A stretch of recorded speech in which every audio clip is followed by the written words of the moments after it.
Hey, it's me.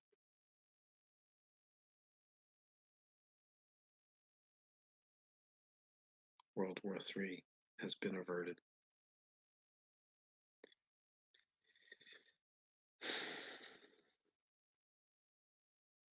Guys, it's such a relief. Those of us who know what's been going on in geopolitics for the last 5 years know that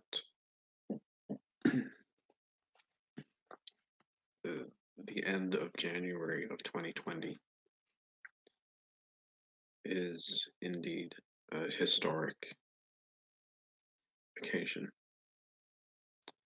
And so many things have happened that are unbelievably positive. However, certain things may have happened that will indeed be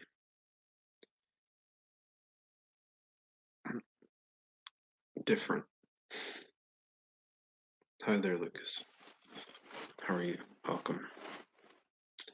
Um, we changed the timeline, so it's entirely possible and indeed uh,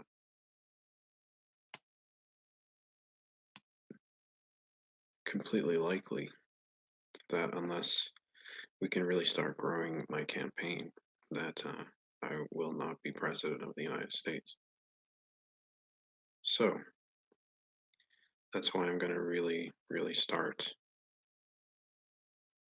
campaigning very hard as of this month. I'm committing myself to getting out and meeting people, talking to more people, introducing myself on a personal level, in person, um, sharing my website with as many people as possible via literature and business cards and things of that nature. They're going to be on the telephone, contacting radio and television, and anyone you can think of who writes a magazine or prints a website or has any way to help me reach people. So that's what I'm going to be doing this month, now that we're in the clear as far as World War III is concerned. It really looks like that's never going to happen. The probability is extremely low at this point, after it having been very high just a few short years ago, or at least the possibility. But thanks to uh, awareness and some time travelers coming back to let us know, it's been changed. So I guess I can stop breaking out in a cold sweat in the middle of the night now, huh? So I guess I can stop just breaking out in a cold sweat in the middle of the night now, and get back to having some kind of relative normalcy in my life, if that ever even existed in the first place. But let me look at your live chat questions here. Operation Blacksmith, is that what you're calling it? Is that what someone's calling it? When I'm president, can I come visit in the White House? Sure. I mean, the White House is the people's house, so I don't look at it as like, you know, you're in my house. I look at it as we would be in our house. I just happen to have to live and work there on behalf of you guys, assuming I'm elected. Um, Although here's the truth, Michael Phillips said that he went back to 2076 and he saw that I hadn't been elected ever because of changing the timeline. Um, Personally, I hope that isn't true, or that doesn't come true. That can be changed. I think it's certainly possible that things can be changed again. The timeline can be changed again, and I think that if it is, that's a lot of the great things that other people who say they are or claim to be time travelers have come back and told us about the future will likely come true because these are certain things that through initiatives I would enact uh, would certainly push to make happen. I think we can, just about end homelessness. We can end hunger.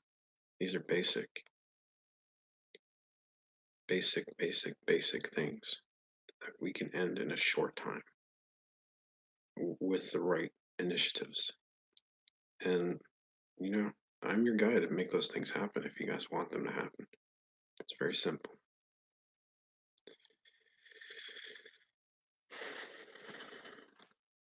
Yeah, Michael and I have been talking quite a lot, actually. I don't remember ever meeting him, but he says that we've met and that in the future we will work together, at least in the future that he comes from, that he and I are friends. I can see that as definitely a possibility. I can see that as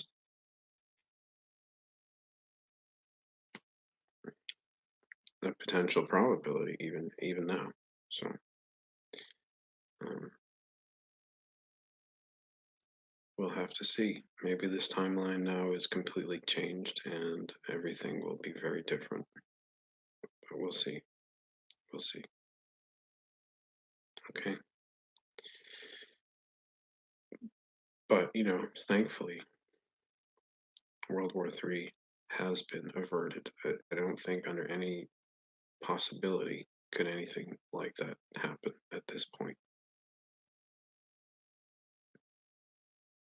Or at least it's highly, highly improbable. So, congratulations, you guys. We should be celebrating, and it's a great time to be alive. So,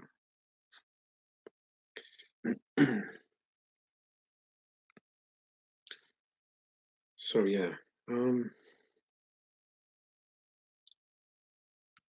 that's about it. I didn't really have much to say when I come on here. I just wanted to check in, see, and see if anybody comes in, and maybe try to answer some of your questions. If anybody has any, Can you tell me more about Operation Blacksmith? What exactly is that again?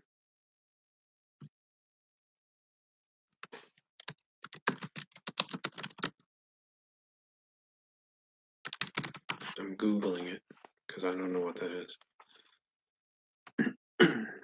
Operation Blacksmith. Let's see.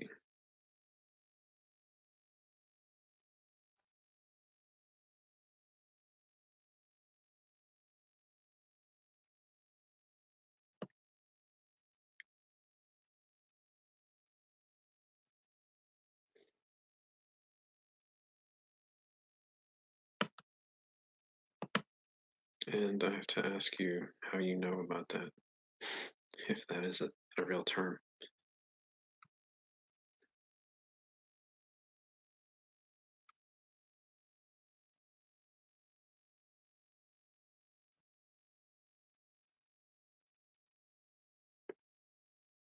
Hmm.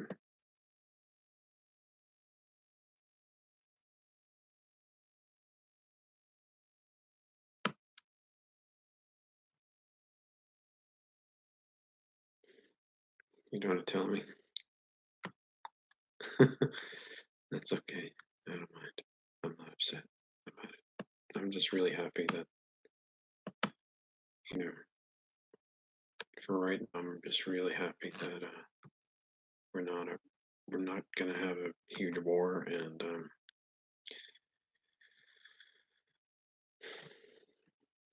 these things have been averted.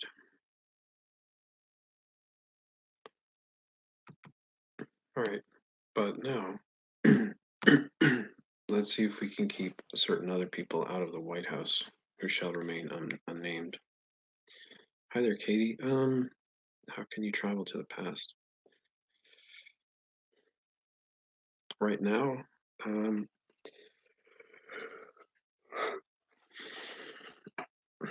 well, I've heard that our government has several methods by which people can time travel. The only one that I'm aware of, and the only one that I've used and experienced, is through contact with extraterrestrial beings.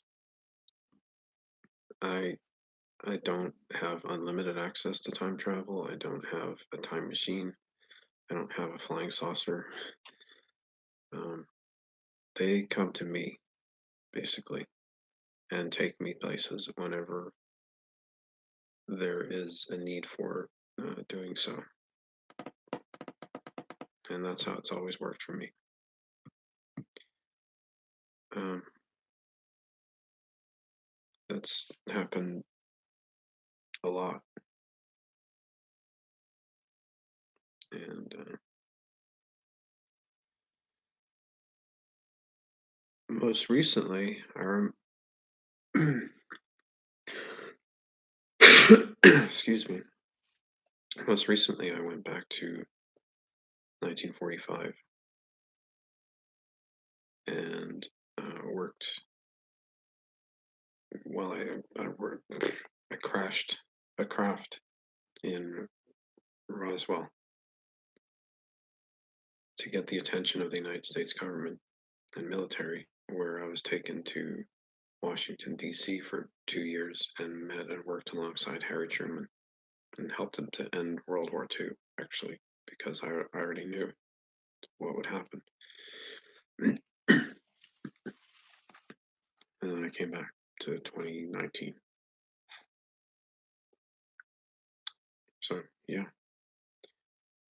I don't believe I've been anywhere since. If I have, I haven't remembered it yet.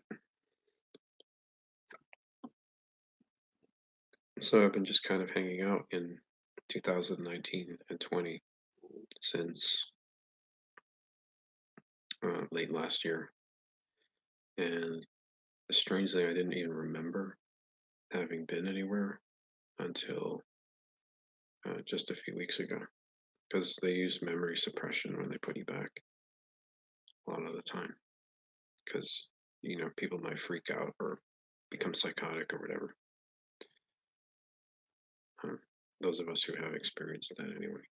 But Heather Lucas, let me, so you'll help me. Thank you.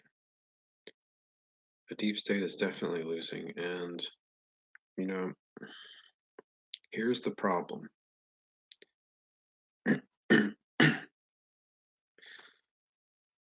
Some of the people that are going to try to take credit for cleaning out the deep state and who want you to put them in office what Trump has done are indeed deep state themselves. Remember that I said that. Some of the people who want you to put them in office what Trump has done and who are going to take credit for cleaning out the deep state are in fact deep state themselves. And they work in the Trump administration. I know this.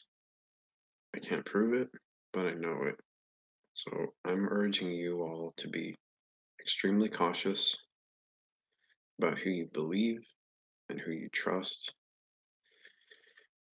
And that's another reason I'm spending all this time in advance of 2024 putting out these videos because I really want you guys to understand that I am the right person for the job. You can trust me. I would never, you know, abuse any position of power or responsibility as I look at it. Um, that's not my aim. My aim is not to hurt anybody or anything like that. My aim is to help. And, fundamentally, excuse me, fundamentally, I am here to do that. I'm a minister. I've been a Christian minister for the last 20 years. And, my purpose for being alive is to help people still. Like my purpose for still being alive is to help people and to make the world a better place. So I don't really have any other reason for being at this point. I've done everything that I ever wanted to do in terms of selfish, things for myself already. Um, and I'm just still hanging around to help other people, basically. So here I am, you guys. Mm. Yeah, these are weird times, Katie, for sure. I agree with you. I don't particularly like them either, but I would prefer to be in the future, frankly, like way down the line in the future. If I had a choice, I would travel to probably about the year 10,000 and just stay there. But this next 70 or 80 years is going to be still very precarious in that a lot of bad things could happen that could permanently affect human civilization and this planet that we live on if we're not careful. Uh, we still have the potential to wipe ourselves out. We still have the potential to make this planet uninhabitable. Think about that. Seriously, think about that.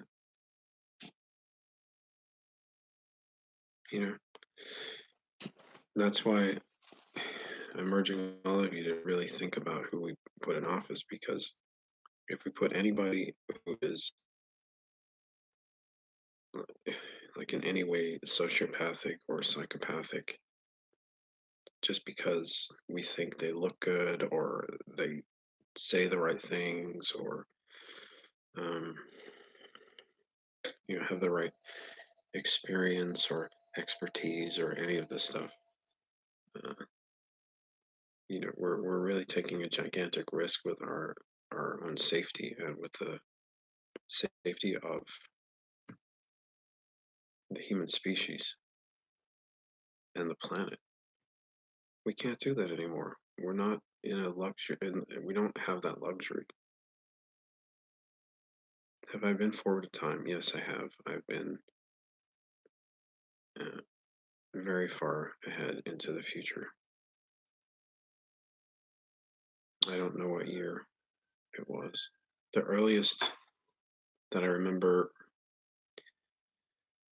uh, being in the future, was somewhere around the year probably 2100. And from that point,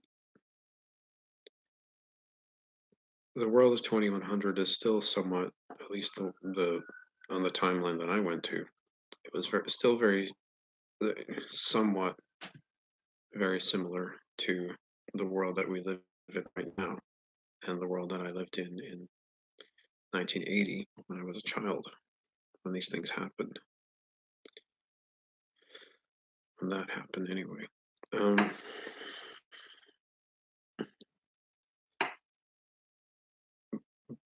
but I was able to look at the historic record of the time in the year 2100, about the year 2100. And I noticed that I was in it a lot. at that point, somehow I was a recognized, I had been a recognized figure in history up to that point. And I do believe that,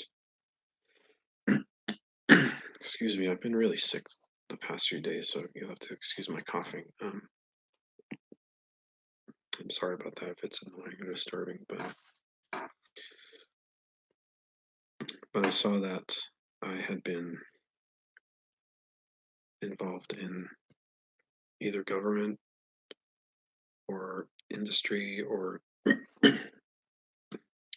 somehow directly involved in making uh, great technology and uh, information, new information available to the general public. And I had helped in some way keep people on a positive course. And that sounds like the person that I am. That sounds like who I am. That's the type of person that I've always wanted to be, the type of person that I've always tried to be. And, I'm just here to help, basically. But,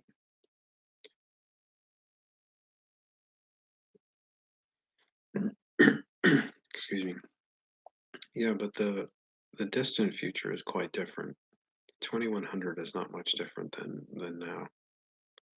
There's a lot of other. I mean, it is somewhat, but not so different that it's an alien thing. Some of the things that exist, even a lot of the things that we have now, but we will make developments in society. We won't be as militaristic. Uh,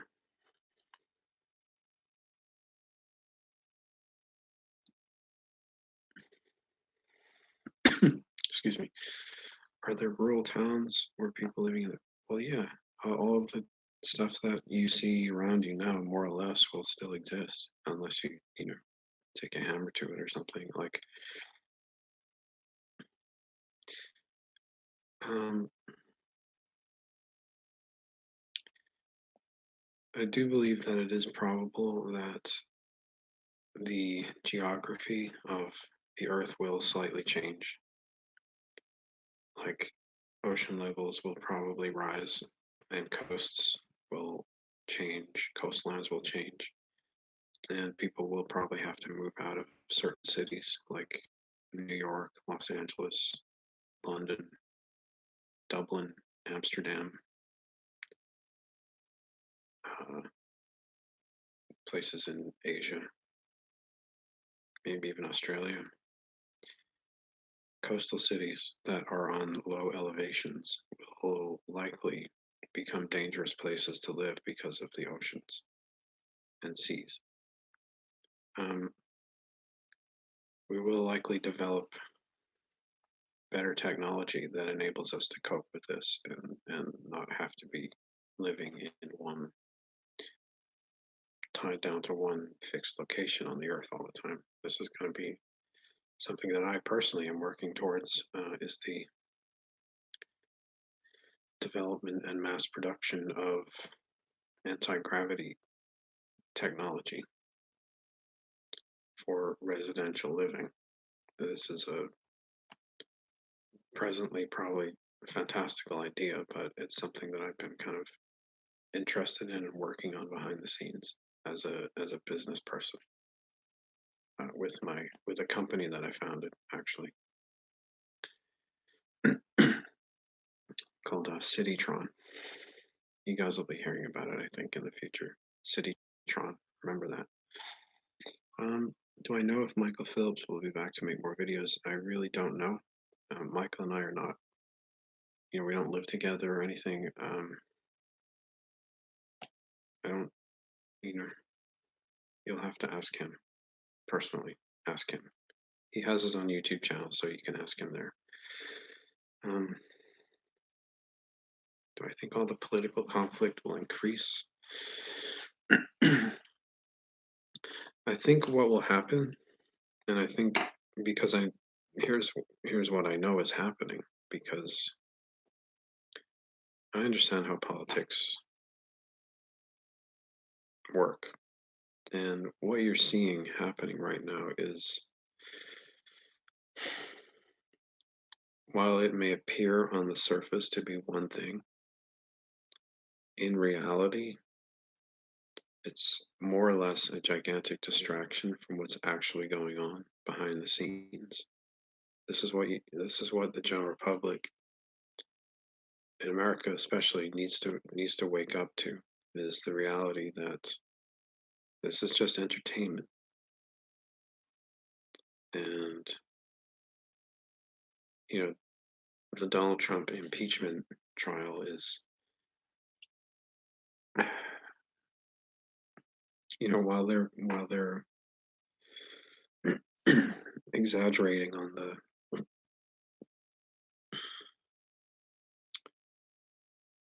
political divisiveness that's been going on in our country for the last 25 years. Um, they're really all in the same team. I mean, Donald Trump was a Democrat, he was an independent.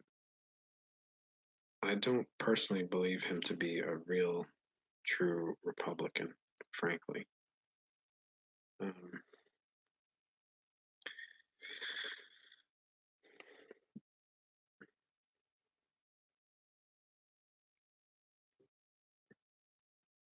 sorry, if people think that Trump is a real Republican, they really don't know what a Republican is. And if they think that Mike Pence is any better, that guy's not a real Republican. He's even less of a Republican than Donald Trump. These guys know how to tell Republican voters what they want to hear, and they know how to make it sound convincing so that Republicans will vote for them. And then they're doing, you know, there's more or less just carrying on the same old business as usual that the fake Republicans have been doing for the last 20 years. Um, this is really sad because personally, I look at myself as more of a Republican than them, and um, they would they would all likely like to see someone like me fail because they don't mean it. I mean, as far as Republicans are concerned, we should be looking at people like Abraham Lincoln as the real measure of what the Republican Party aspires to, not trying to remake it in our image and rebrand it, which is what these guys are doing. They're just kind of trying to co-opt the Republican brand, as it were, and um, you know, formulate a cult around themselves using the Republic brand, which they don't really truly understand.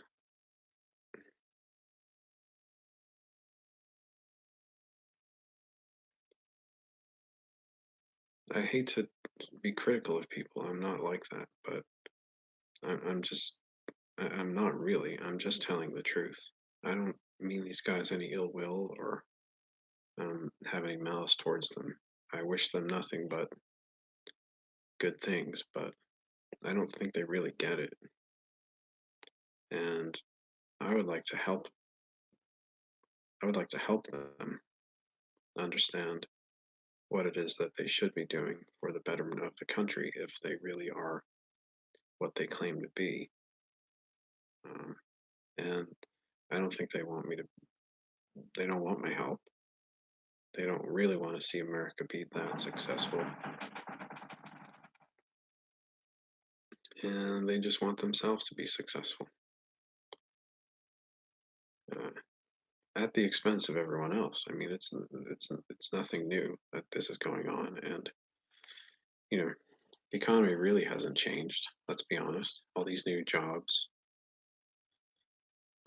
nothing but bogus jobs that companies are allowed to advertise that they don't ever hire anybody for, so that the government can say, "Oh, look, we created all these new jobs," and people go, "Yay!" Well, guess what, guys? They're not really doing anything. They're just fabricating numbers.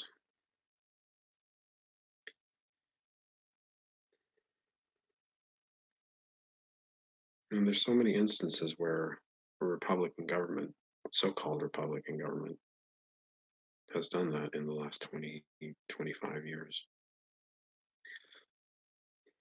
And that needs to end. The Republican Party, as it was when Abraham Lincoln was around, uh, was honest, told the truth. This is how it is. This is what we're facing, and this is what we need to do. And didn't have you didn't hide behind fabricated reports to try to make people like them and appease people. The, the Republicans back in the old days were willing to roll up their sleeves and do the dirty work. You know, Abraham Lincoln chop wood, chop logs, and cut down. Like, he worked. There's one of the greatest presidents that our country has ever seen, and he knew how to work with his hands. You guys, I don't think Donald Trump knows how to do that. I don't think Mike Pence knows how to do that. These guys are, yeah, right, neoconservative hacks, if they're even really conservatives. So it's just a really sad state of affairs. You have the fake Republican Party, and you have the Communist Party masking as the Party, the Democratic Party, and you have no real Republicans, or hardly any. I mean, if there were, they would be happy to.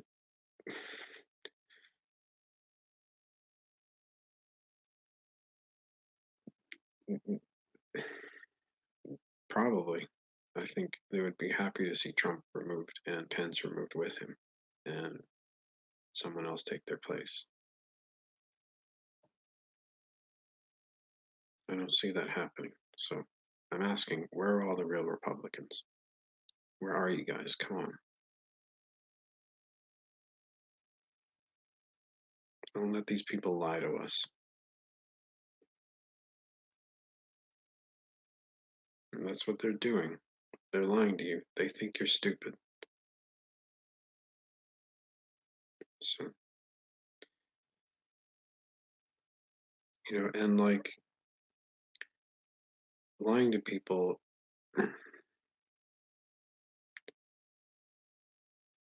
whatever other good things that you're doing behind the scenes, maybe lying to people about the facts about very basic things like our economy and jobs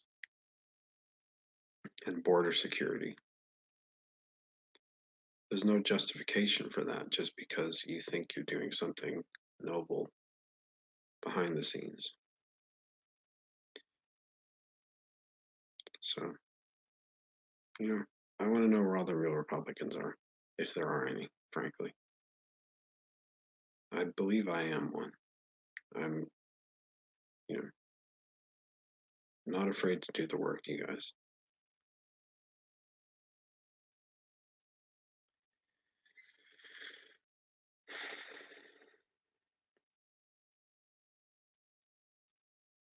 But I don't think the so-called conflict will really anything serious will come of it. I think it's just going to continue to be the entertainment that you've seen, um, so that the Democrats can actually feel like they're doing something by keeping the president, who is ultimately an authoritarian.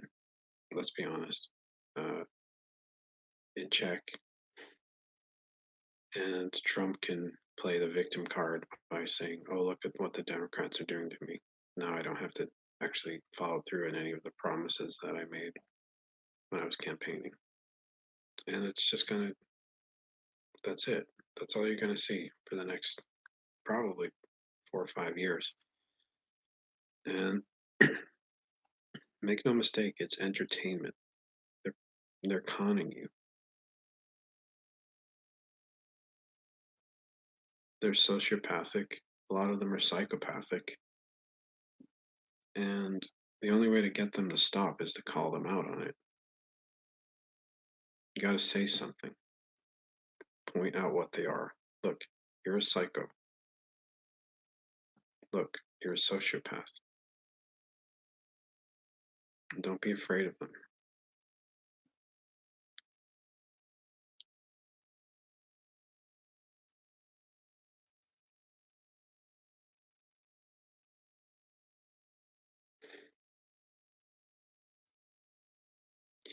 Yeah. Oh, Planet X. You're asking me about Planet X. I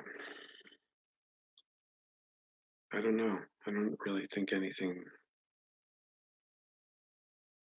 When I went to about the year 2100, I didn't notice anything about Planet X that I remember. I mean, it might just been another one of those things that never happened, like the Y2K bug and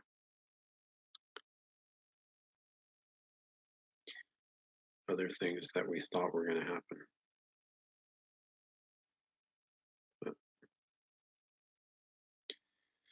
But, you know, but you guys, real republicanism is about rolling up your sleeves,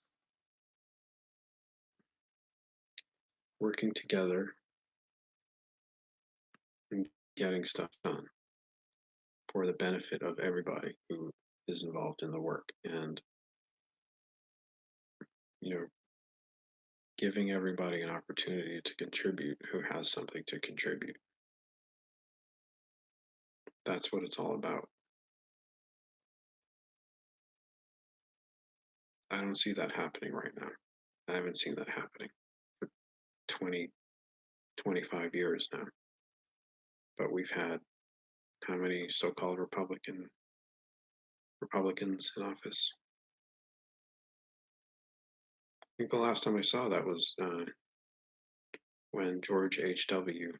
Bush and Bill Clinton were in office in my lifetime. It's a long time ago now. I was in my 20s and teens when those guys were in office. I was in high school and out of high school, just out of high school. So it's been a long time, you guys.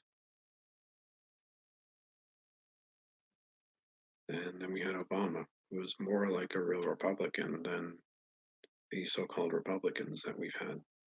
So,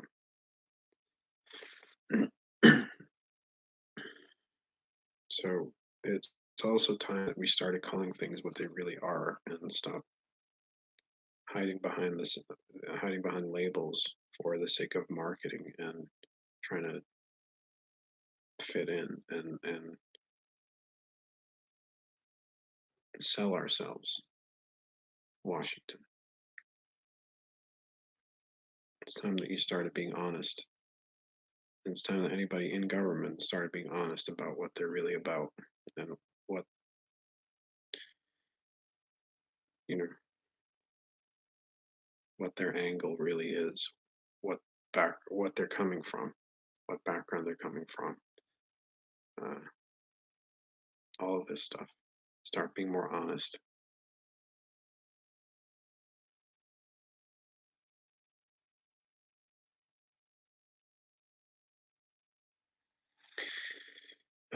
Jenny, yes, there are trees and plants and flowers in the future. Those things will always be as long as uh, we don't nuke the planet into into being uninhabitable, which at this point, I think it's very unlikely that that will ever happen. So, but it's going to become uh, more and more unlikely that that will ever happen. So, we've gotten through probably the worst in this last few years, and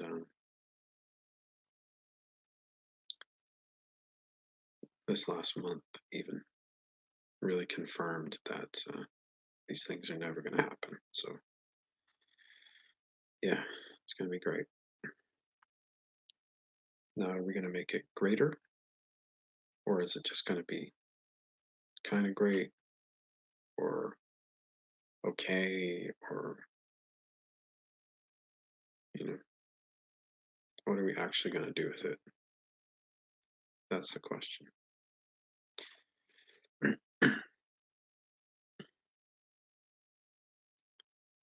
Personally, I don't think we should be creating a more corporate world. I think we should be creating more of an individualized world where um, small businesses are respected and appreciated and encouraged and nurtured and developed. And the corporate mechanisms that are just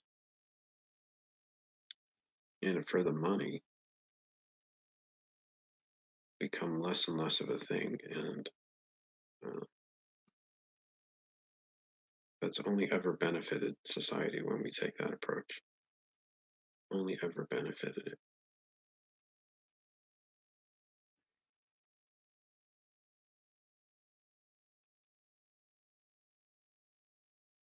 So that's my hope. That's my encouragement to you guys. Let's take that approach. Let's look at each and every individual as uh, and their potential for greatness. And let's look at every human being as potentially great contributor to this world that we live in and this experience that we have as humans, and work to bring out the best in everybody.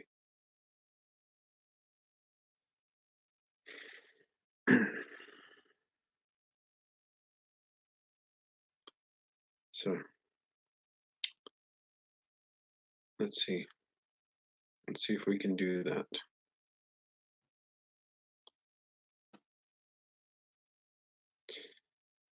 Okay, so I don't have much else to say to you guys right now. I'm just kind of hanging out here and trying to figure out what it is that I'm going to do as far as promoting my campaign this month any further. But know that I'm definitely going to be doing that. And if you guys have any way that you think you might be able to help or would like to help, I need all the help I can get, frankly. So um, send me an email via my website if you want. Oh, look who it is. And I'd be happy to work with you guys for sure. Hi there, Michael. I was just about to leave, but if you'd like to stay and chat for a few minutes, I'll happily get myself a glass of water and come right back. You can just wait a minute. I will be right back. Okay, hold on a sec.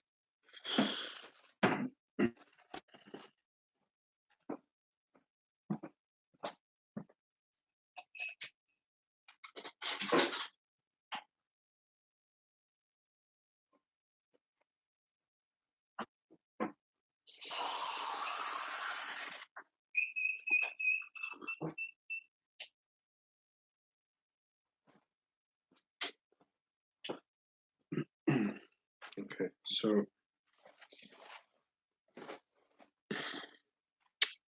yes, I drink water from a wine glass.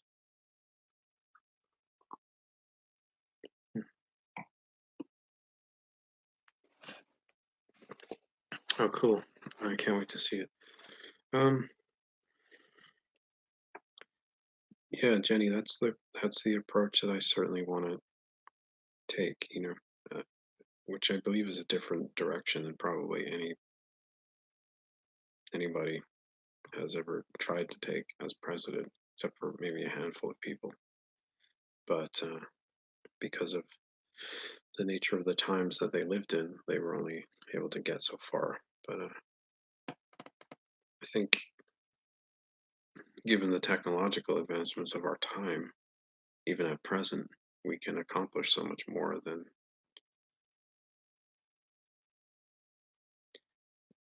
we have in the past. We can do things not just on a national level, but we can do things on a global level now. It's pretty amazing, of course.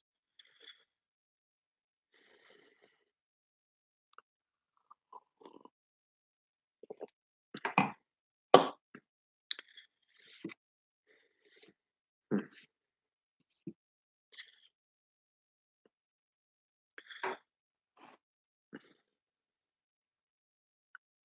So, everybody, I think if you get a chance, maybe you could go over to Michael Phillips's channel and take a look at his new video shortly because I'm sure that it contains some, at the very least, interesting information, if not highly useful. So, Michael has proven to me to be very reliable and credible, and someone who is definitely worthy of someone who's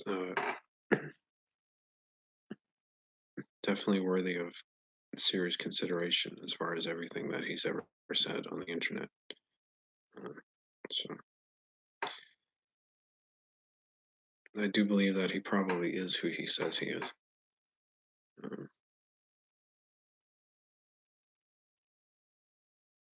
so I don't know.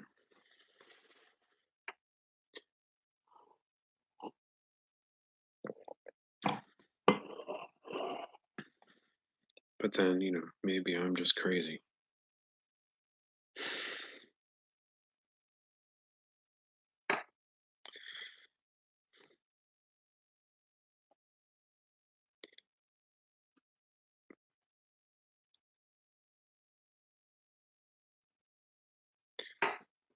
I'm sure I am to some degree. I think this world makes everybody a little bit crazy, frankly. Michael, if you had spent the amount of time living in 1974 to 2020 that I have, or that the rest of us have, you might be completely insane too. So, um, I think it's important to understand that we're dealing with a, a probable large number of mentally ill people on this planet, and this is something that I think I've touched on and addressed in my campaign proposals uh, for at least for America, is that we should be doing something to increase the level of mental health care that we are receiving. Yeah, I agree. It is too fast. I can't keep up with it.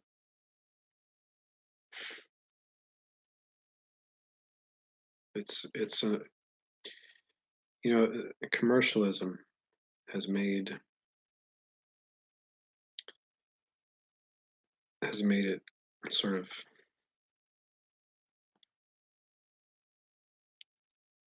a full-on assault of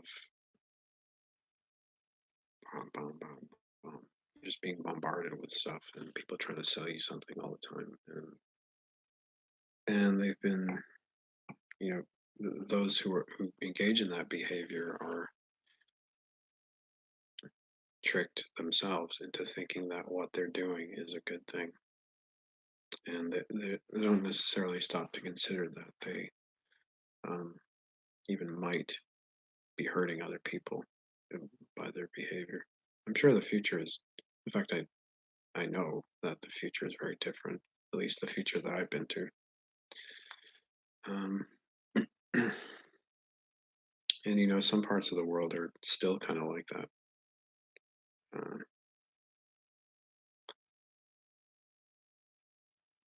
isn't time travel for the healthy?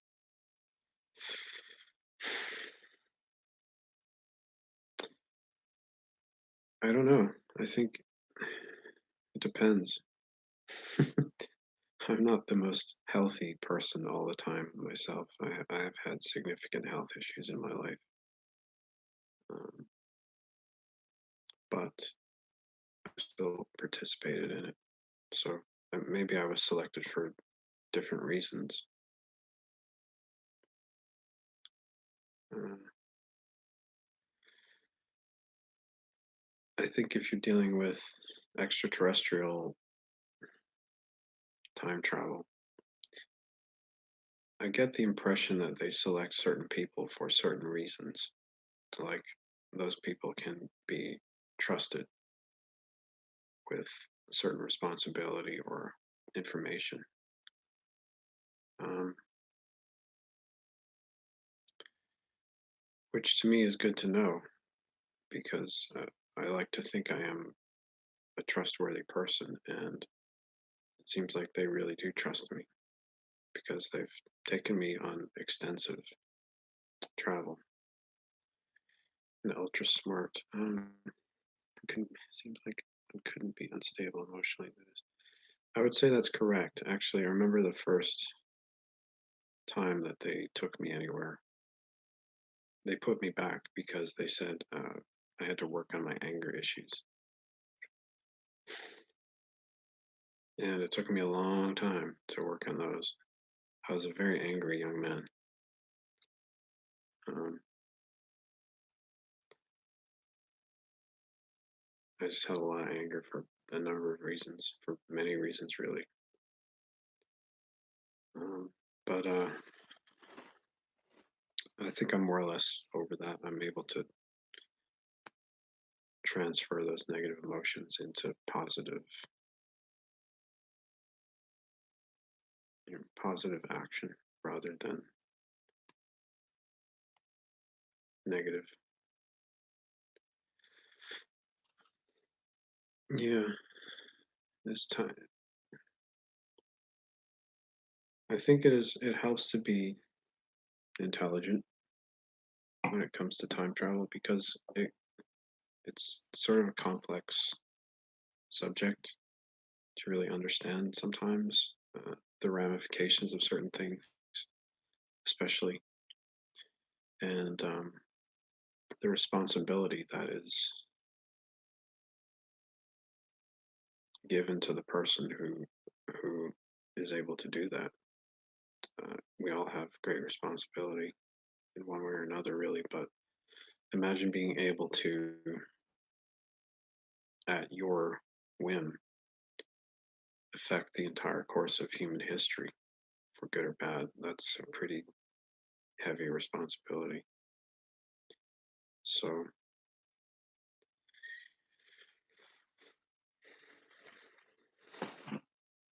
it's hi there, cool guy. Hi,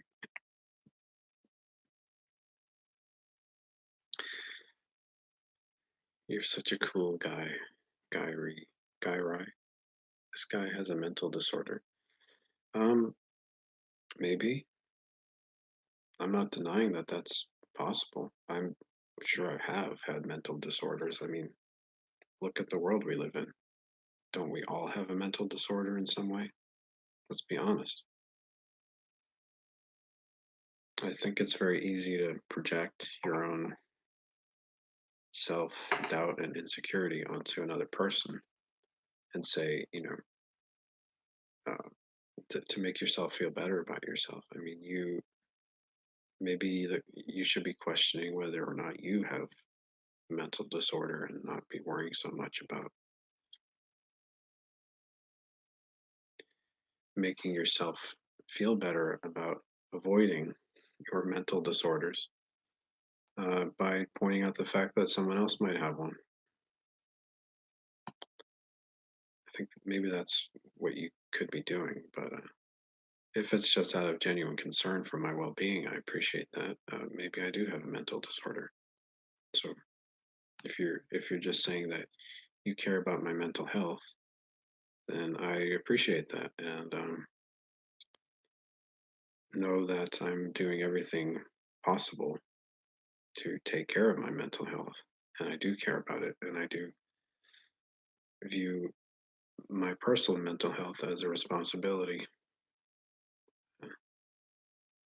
to take care of, and I do believe that society has a responsibility towards the mental health of everybody that we are not collectively addressing as much as we should be.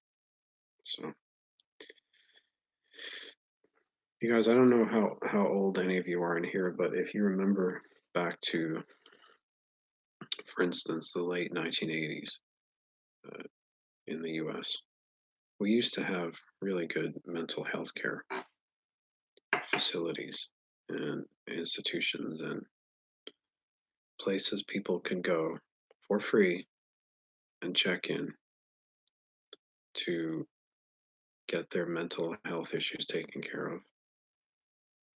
And those are all gone. Now, coincidentally, we've had a massive rise since then in violent crime, shootings, school shootings, mass shootings, etc., etc. Now, why aren't we doing something about mental health care for everybody and just making it easier for people to get help? It doesn't have to be expensive. In fact, it's a good investment.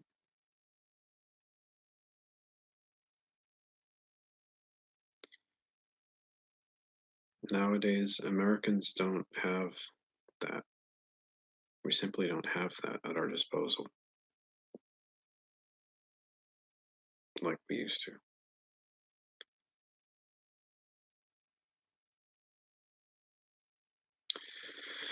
It's very sad, it's very tragic, and it's part of the reason that I'm running for president is that I want to see that brought back in some way. I think it will decrease the number of violent crimes. I think it will decrease the mass shootings, and I think we'll be actually solving the problem rather than trying to patch things up by creating more laws and abolishing our rights and this kind of stuff. That's just insane. You know, that is insane.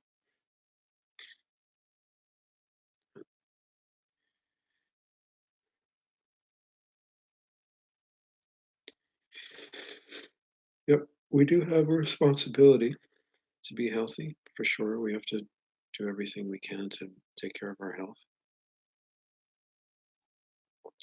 But as a society, we also have a responsibility to each other to make sure that everybody has the opportunity to pursue their own health and well-being. Um, I wish we were doing more of that. I really do. But that's part of the reason I'm running. So I want to make that happen more. If you look at my website at proposals, it's one of the dozen or so key points that I've talked about.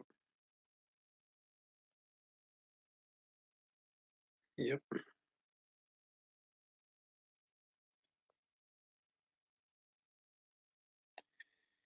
Yeah, I've heard time travelers say that too. In fact, Michael Phillips said that, and Michael Phillips is in the live chat. He is indeed a time traveler, as far as I can tell. Um,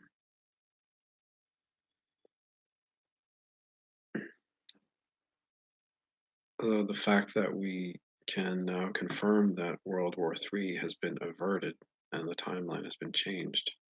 Maybe Donald Trump being reelected also changed. I don't know the facts or information about that.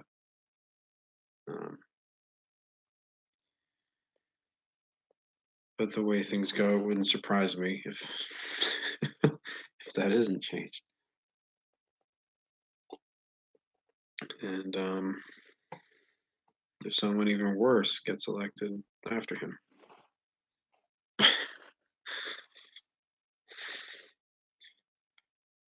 Yeah.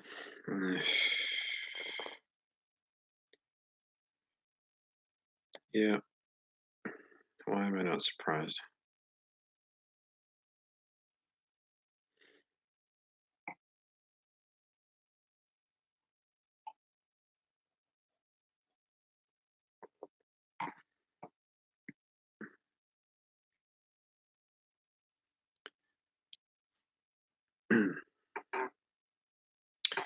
So I wonder if Michael's new video has any information for us about the changes that have occurred because of the prevention of World War III. Um, maybe it does.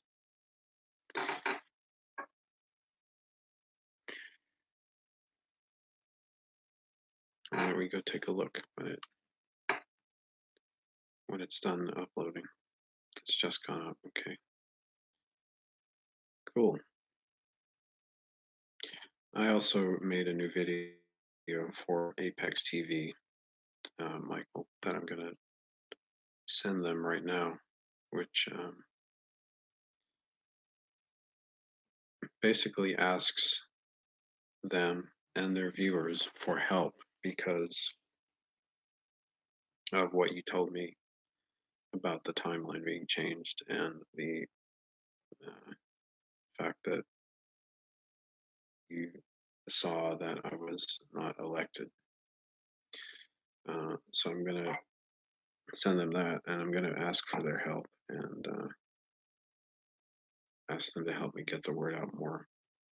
I'm planning on doing a lot more promotion and contacting people starting as of this month. I'm going to be doing more radio, contacting radio stations all across the United States, um, magazines, you name it, television stations. I'm just going to be on the phone a whole heck of a lot for the next month or so. And maybe I'll make some live streams of me on the phone. But this thing is on. I'm not quitting. I'm not giving up. And I'm hoping that there is a chance that the timeline can be changed again to prevent that other guy from becoming president because I think that would be a terrible idea, frankly. Um, I think I think America deserves real Republicans, not these fake guys who say they're Republicans. And America deserves someone who actually genuinely cares about the people, mm,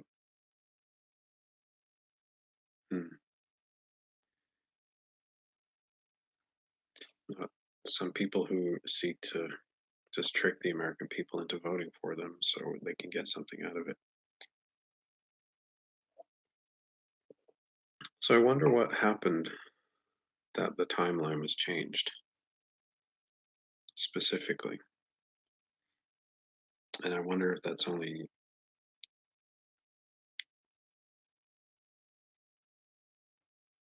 optional or like a choice. Maybe the way things work is that you are seeing only one potential outcome. I kind of have a really good understanding of the bigger picture, frankly, because I've stepped very much outside the box when it comes to time space travel, and I've spent a lot of time outside of it, looking at it from outside. That makes any sense? Um, Whereas in this world line, it may have seemed like a moment that I was gone. I was gone for a very long time,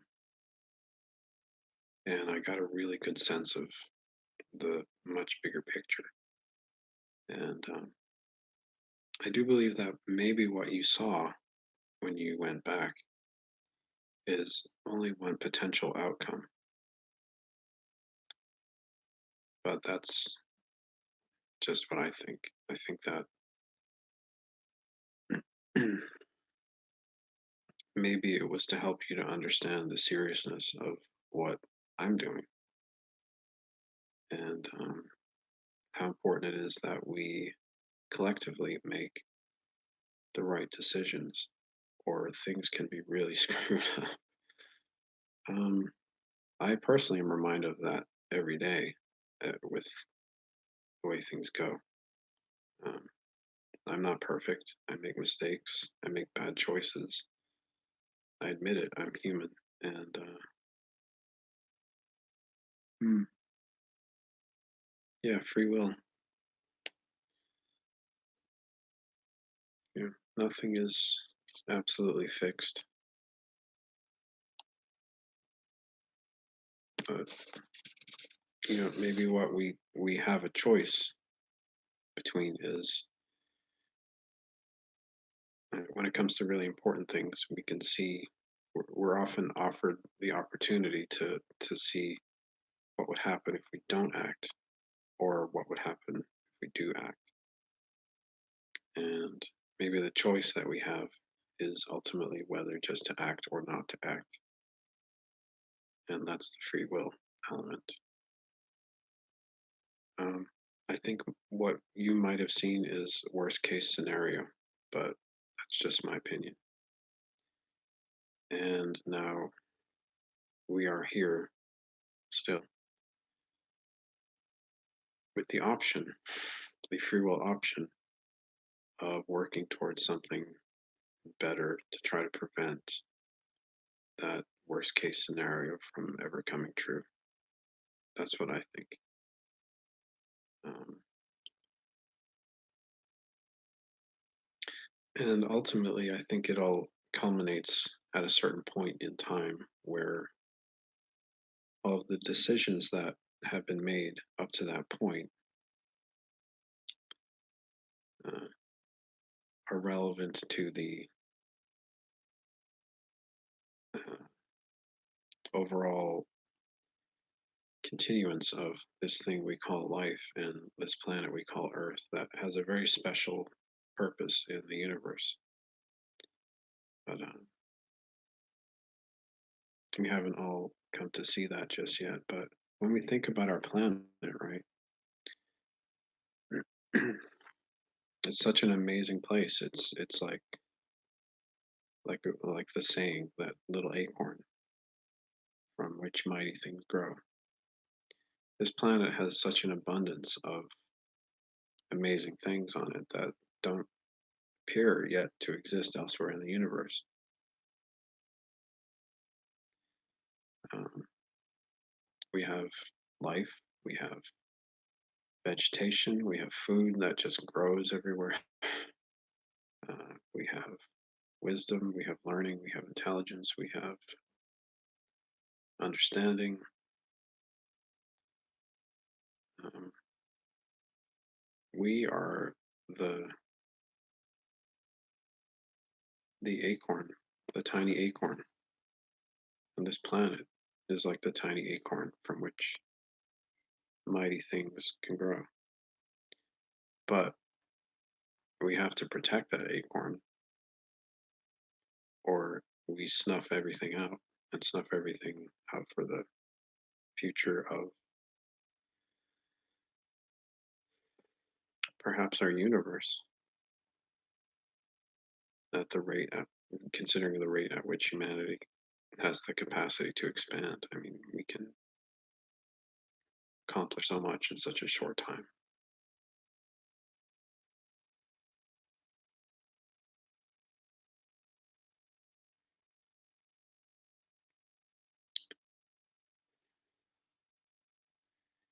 Well, you're talking about returning America to greatness. I would like to ask you and any Americans who are in here who know and study United States and pre-United States history of America. When was America ever really truly great? And be completely honest with yourself,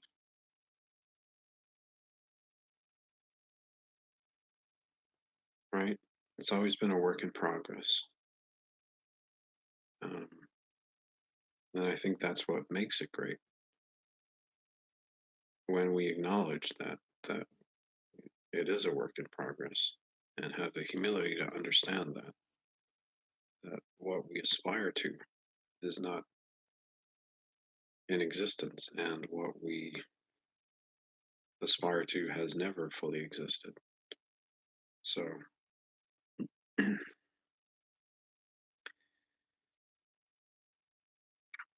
think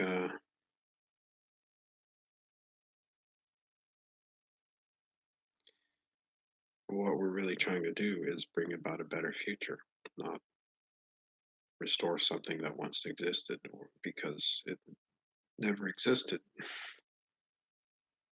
Let's be honest. It's always been a work in progress. Everything has always been a work in progress. There have been moments of greatness, and we can remember those and expand on them. And there have been some really terrible moments that we need to maybe never forget and never allow to come back. Um, and if we take all of that and learn from it, we can work collectively to create a better future that we're still trying to achieve. So it's almost like a collective art project. We're working with something that, in some instances, needs a lot of work. In some instances, needs to be changed and things need to be replaced. Things need to be removed. Things need to be put in. Um,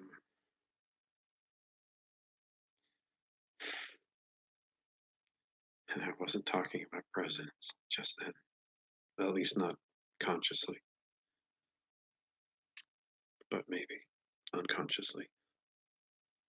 Um,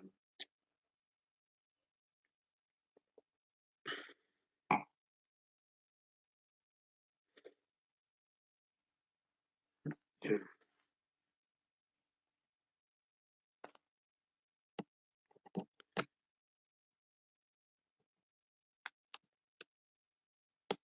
but we can't just elect a handful of people to do it all for us. We have to understand the reality of it, and that is that we have to make sure that we're electing the right people who want to facilitate us getting done what we want to get done and not getting in our way. I'm not going to do that. I'm not here to seek to control people or be in a position of power over anybody. I'm here to basically, I look at it as a position of service to others and it needs to be viewed as such and approached as such. So, service to others, I think that's an approach that we need to look for in anyone that we put into public office is, who are they serving? Are they serving themselves? Are they serving some agenda? Or are they genuinely trying to serve the people? Well, that's what I'm here for because, frankly, that's not really what I've ever had much of in my life, is a government that served me. And I don't really uh, want that for you. You know, I don't believe that we should try to perpetuate things that have been inflicted upon us. I believe that responsible humans will seek to end negative things that have been perpetuated against them and hopefully create something better for those to come afterwards, or even their own selves if possible, if you live long enough. So,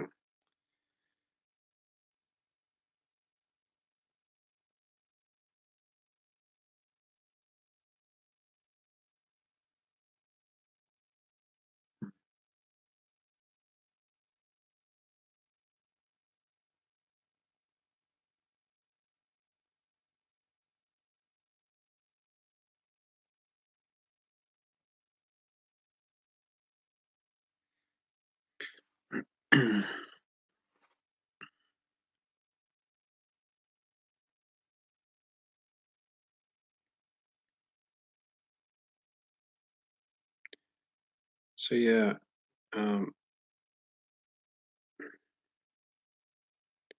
it's interesting, Michael, that what you said to me earlier, because I did notice some amazing change going on in certainly my reality, and certainly just it's almost like that Obi-Wan Kenobi line in Star Wars.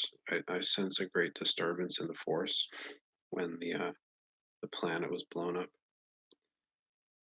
I kind of do feel like some major events changed in the last few days, and a sort of recalibration of things. And then coincidentally, you or perhaps not coincidentally, um,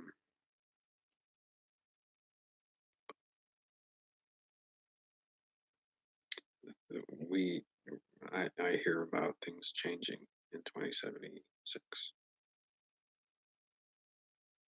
So that's really interesting. I hope not too much. I hope that things aren't worse in some ways. Though they probably are in the 2076 that you saw. Bashago was supposed to be the president in 2026.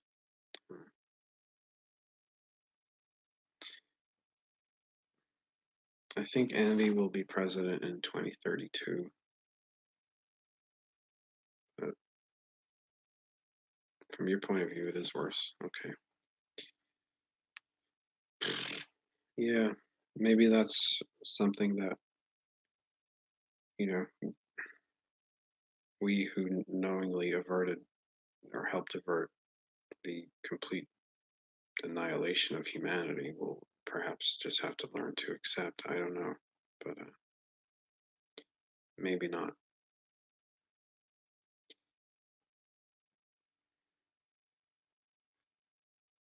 Hmm,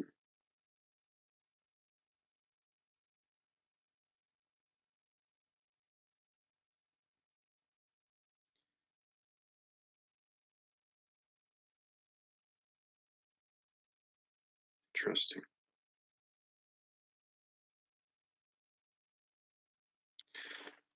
Hmm.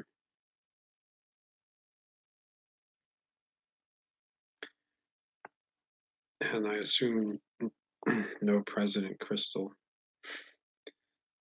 no President Alex or Emmeline either, and no President Schwarzenegger, no President Coulter. Um, None of those. Oh boy. I don't want to know.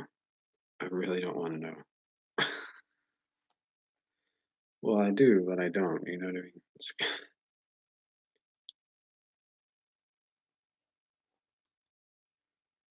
Oh my God.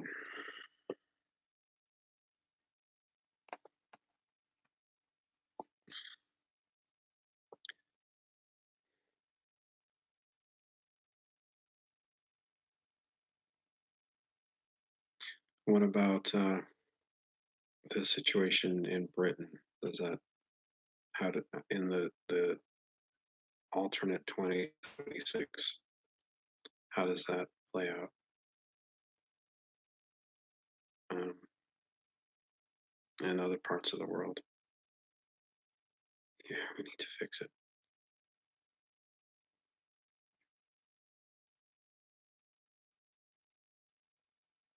Well, I haven't given up. You know, I'm still here.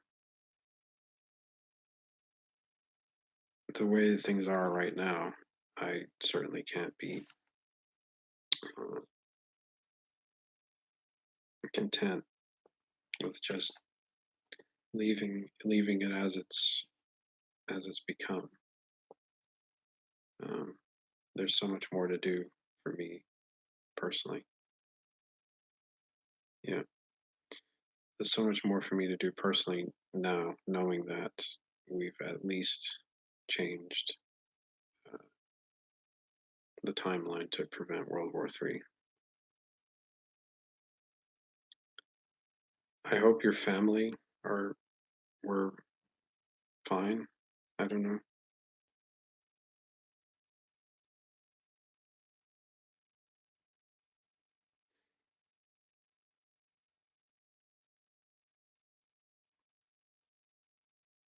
Certain people have turned their back on me. Well, I'm kind of used to that.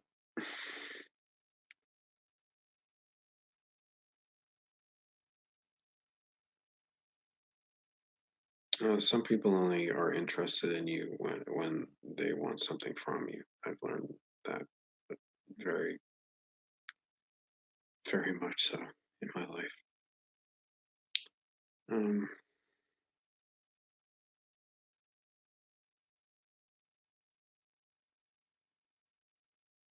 with Biden, I don't think there's ever any reason to think Joe Biden could be president of the United States ever, period. But that would be like nightmare scenario world line.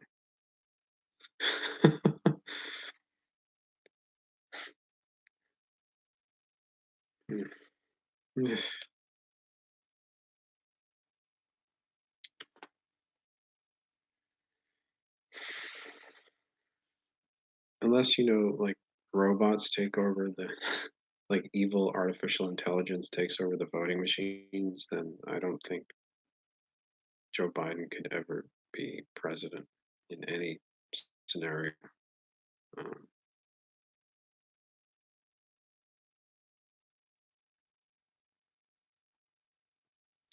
in 2016, I was barely old enough to run for office, never mind have the resources to do so.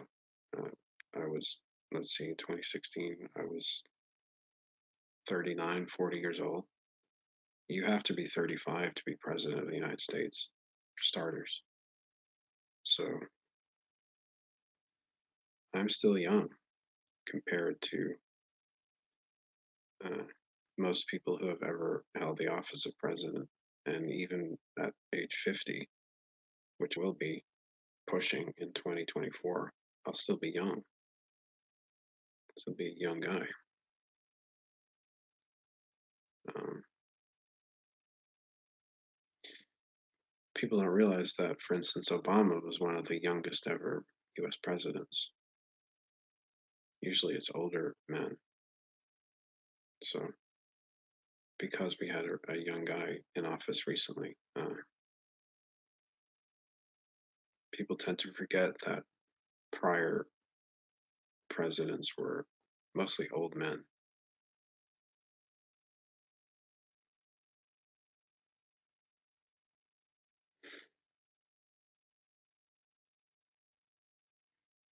Hmm.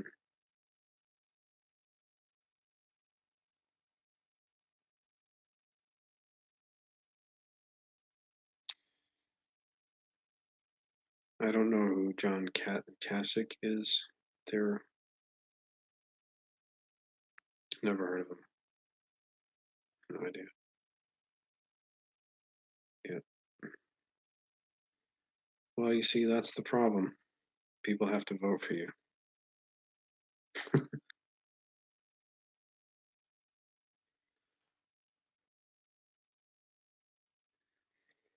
I don't know who a lot of people are. Amir, is it correct to say your name that way? I don't know everybody. Um,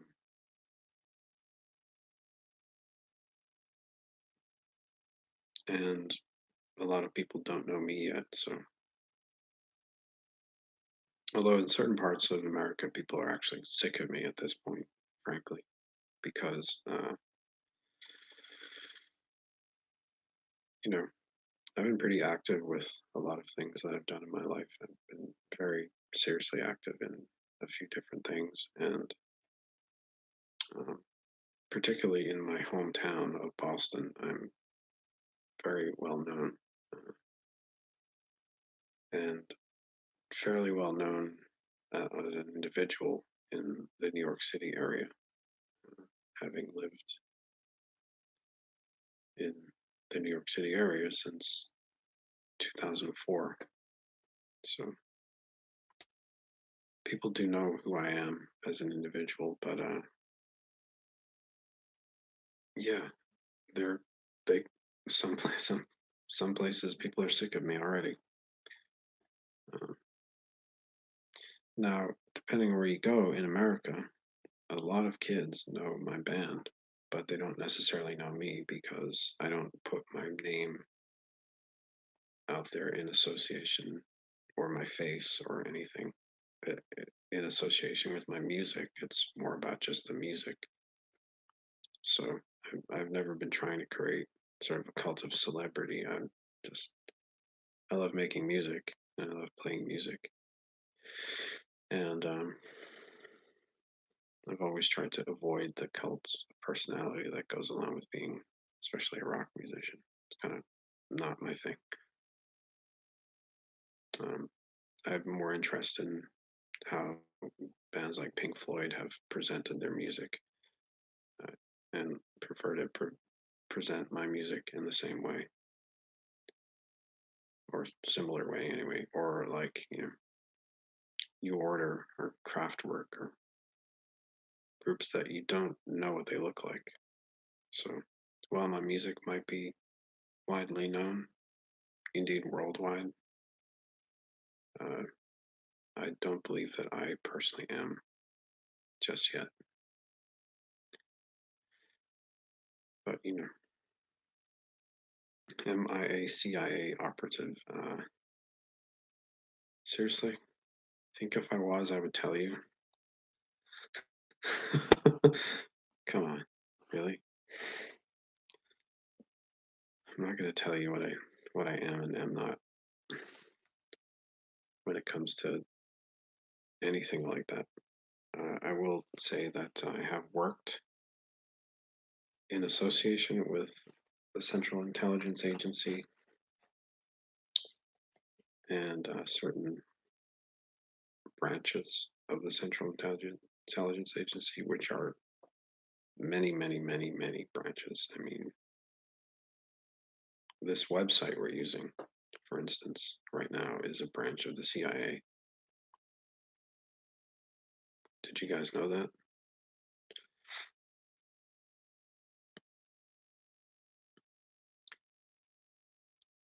Yeah, I can play some of my music if you really want to. Check out this website here.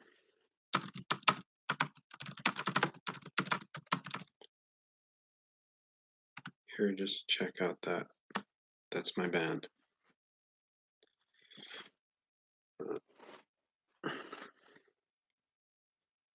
Yeah, a lot of internet companies are owned by the CIA. The CIA developed the internet along with, I believe, British intelligence.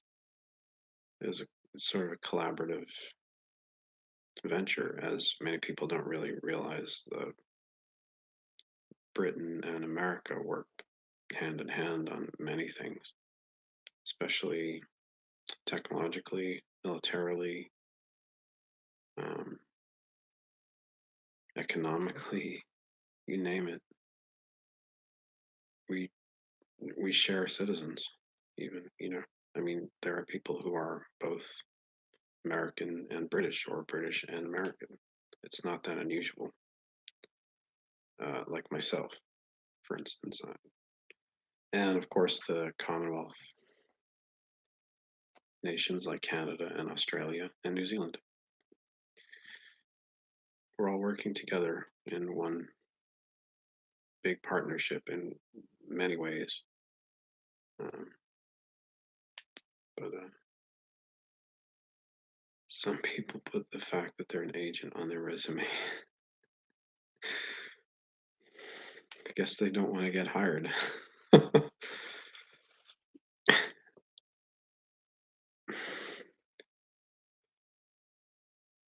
It's funny. That's pretty funny. Yeah, I worked for the yeah, anyway. But yeah, I did work for DARPA when I was a child. I'm not gonna hide that. That's well documented. And DARPA is a Central Intelligence Agency offshoot. Um, I have a lot of friends at the CIA. I know a lot of really fine FBI people.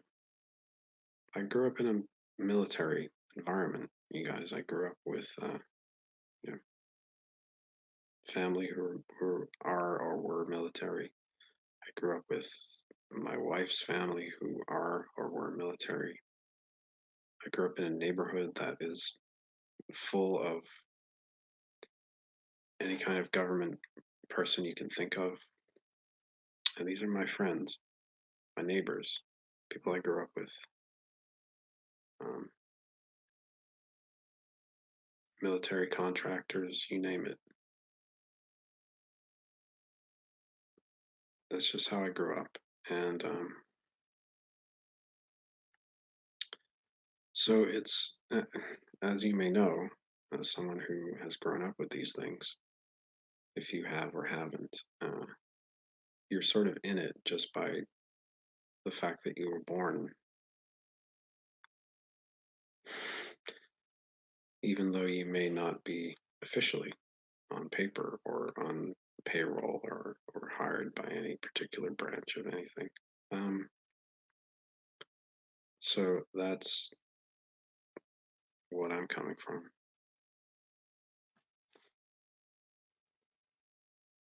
Hmm.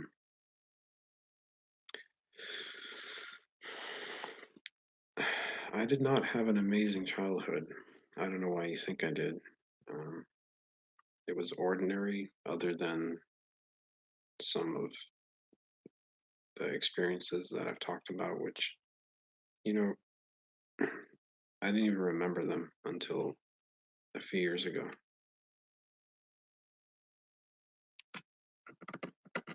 When I was recovering from an injury, which I'm still recovering from, honestly.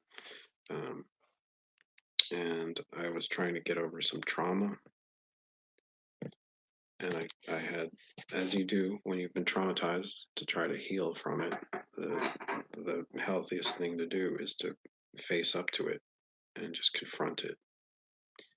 And sometimes that involves facing up to and confronting all of the trauma that you've ever experienced in your life. And when I got back to a certain point in my life, reflecting, I couldn't remember anything, and I realized that I had suppressed memories, like my memory had been wiped, and I tried to figure out why. And that's when I started to get really sick, and a whole bunch of other things came back to me. like memories of extraterrestrials. Yeah, it really did. Strangely, it messed up my life, but it helped my memory come back. So, yep, the accident. And I kind of wonder if it was, if I was targeted for some sort of thing. Um, that's another thing entirely.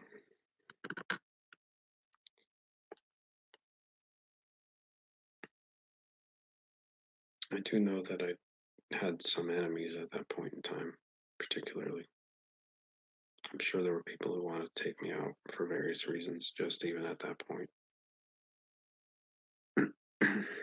So, I don't know. I've learned to be more careful and not piss people off too much. You know,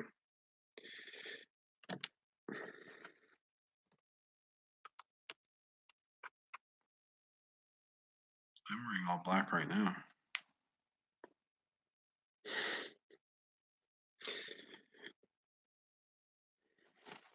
I like black actually. Black's my favorite color for clothing.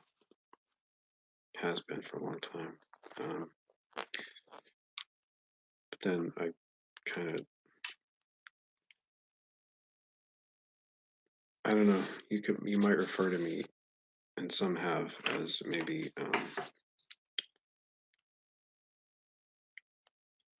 kind of like gothy a little bit.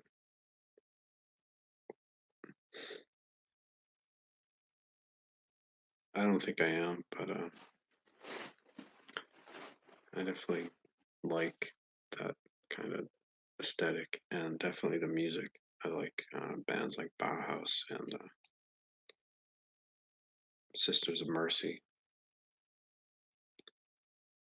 And in fact, I named my daughter after a song that the Sisters of Mercy did called Emmeline. You guys should check that one out. It's a cover of a band called Hot Chocolate. Yeah, but I named my daughter after a song by a goth band, so I like black clothes.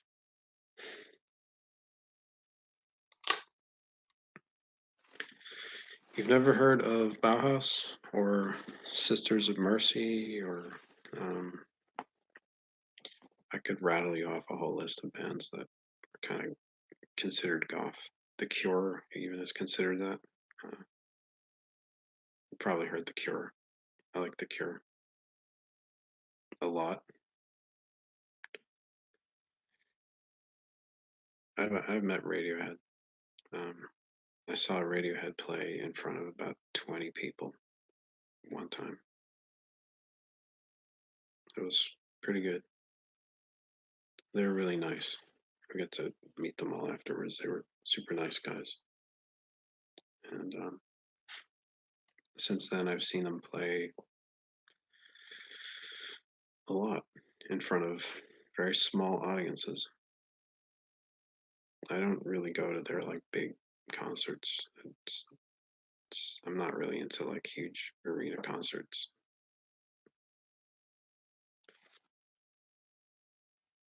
But yeah, I know those guys. I could say that.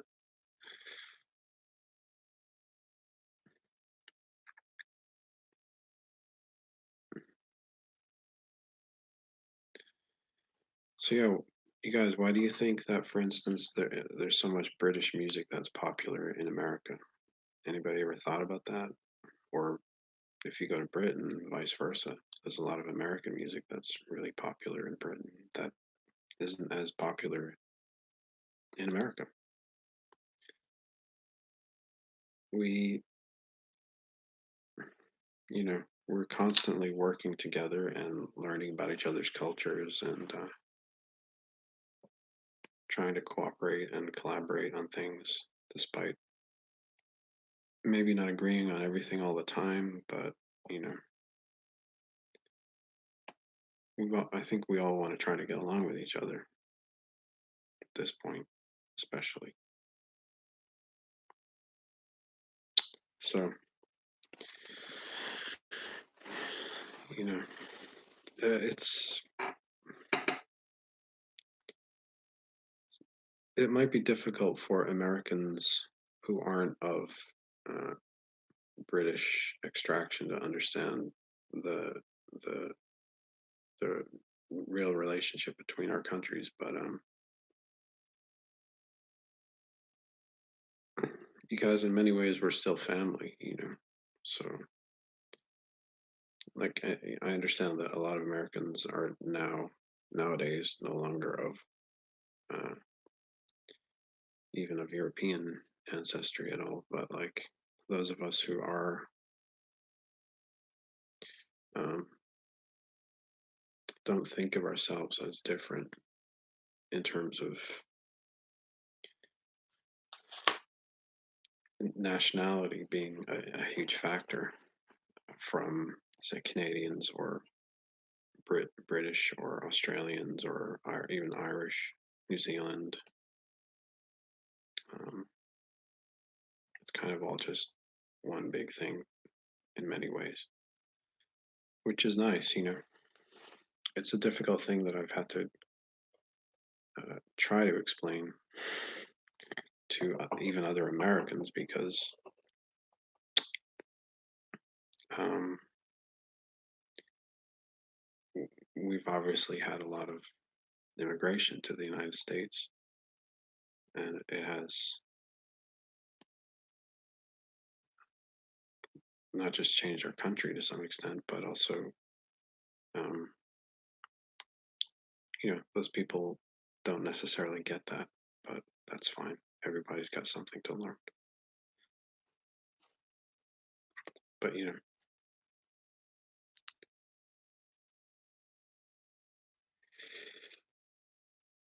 why does the UK seem like the UK has a better economy than the US? I don't know. Why does it seem that way to you? I don't know why it seems that way to you.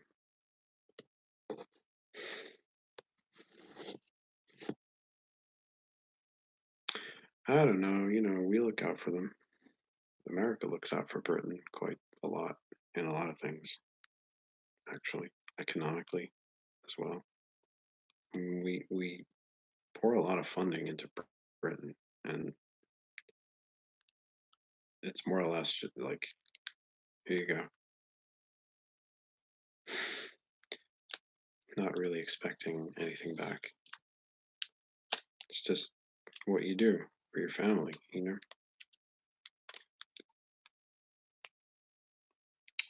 It's the right thing to do.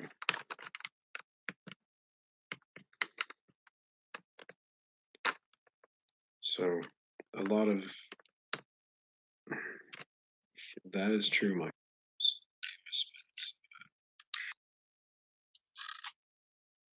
A lot of money on things that we don't even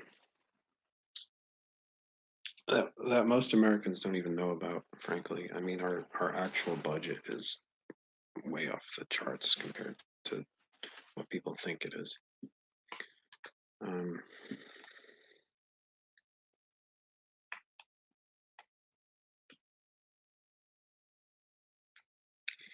yeah, there's a lot of other stuff that people aren't really ready for yet to know about. But um, one thing in particular is the secret space program that Trump is kind of trying to declassify through the Space Force thing. But guys, we've been spending probably quadrillions of dollars on space programs for decades with money that is just not even, it's off the books money. We have so much money that we don't know what to do with it other than spend it on space programs that we can't tell anybody about. It's quite ridiculous, in fact. Money is just not even a factor when it comes to how the United States operates, in truth. Um,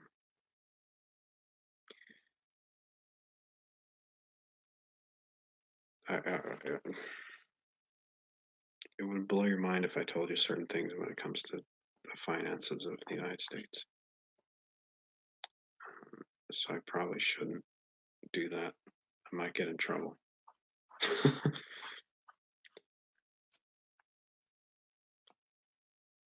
Michael Phillips cannot be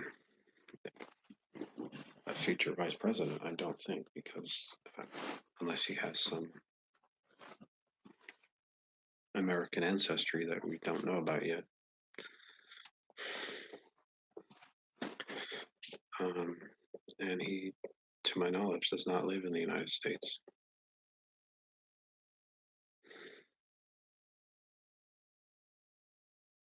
But maybe it's strange, you guys. I've actually discovered that a lot of British people don't know that they are also Americans by birth because there's a lack of information when it comes to ancestry and that kind of thing. Um, but I have discovered that is true, especially after World War II, people born after World War II, with the number of US troops that have been present in Europe since 1945. Uh, a lot of Europeans are also Americans by birth, but may not necessarily realize that. Um, a lot of people born in Germany are Americans. A lot of people born in Britain are Americans. A lot of people born in Ireland are Americans. So, you guys, it is indeed possible that, and legally so possible, that some of our future presidents will not be born in the United States because um, it's not a requirement by law to be born in the US uh, for you to be the president. People think it is, uh, but it's not the truth when it comes to how our laws operate. In the same way that when looking at British law, you don't have to be born in Britain to be British or to be Prime Minister of Britain. Well, it's the same with American law. Look at Boris Johnson right now, for instance. He was born in New York City. So, you know, but he's technically British because his parents were British.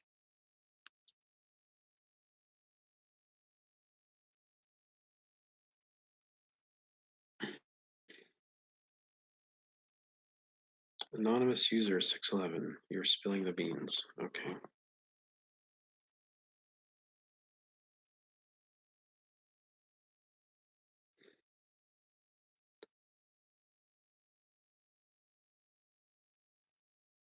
Do know that you're not the only one with info.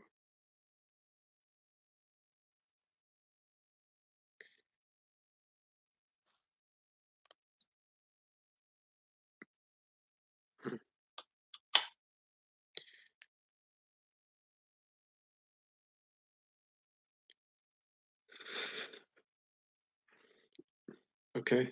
Well, everyone's a little Jewish somewhere. There, anonymous user.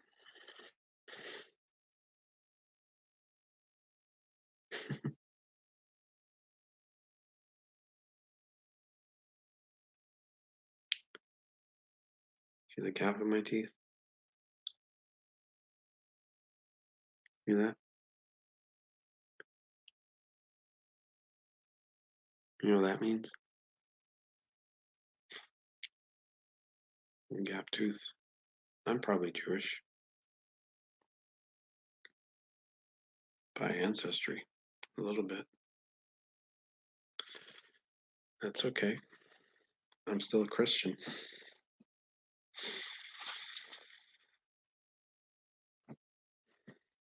So a lot of people have Jewish ancestry.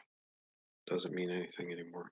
It shouldn't if you're of reasonable intelligence.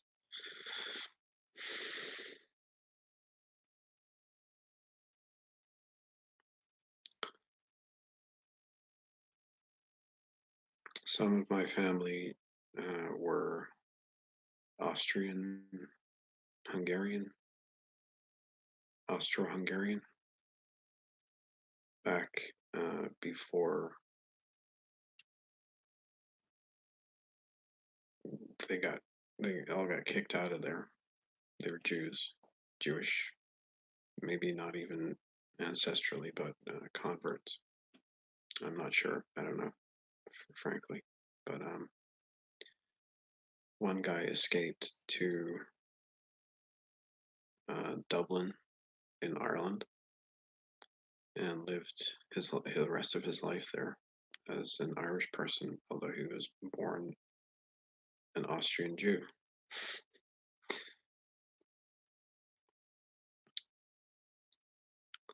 So there you go.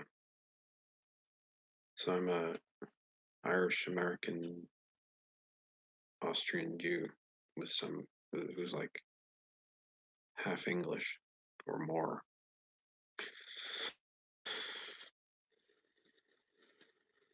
It's all one big thing, you guys. We're gonna get over it someday, I promise.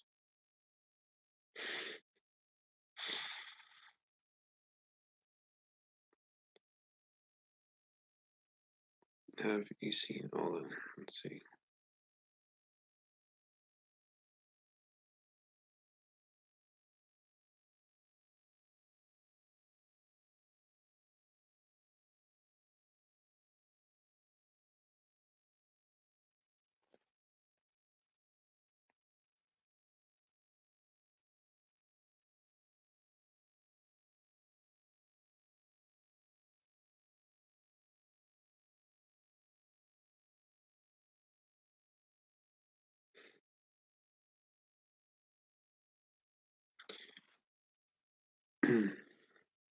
It's interesting. I actually know who Janu Oliver Beck's parents are.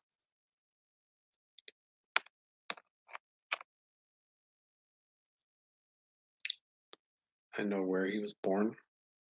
I know who his parents are. I know what they do for a living. I know all that stuff. But I'm not going to tell you because I'm endeavoring to protect that little boy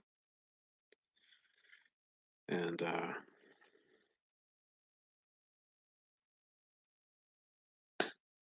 keep him safe for the work that he will eventually do.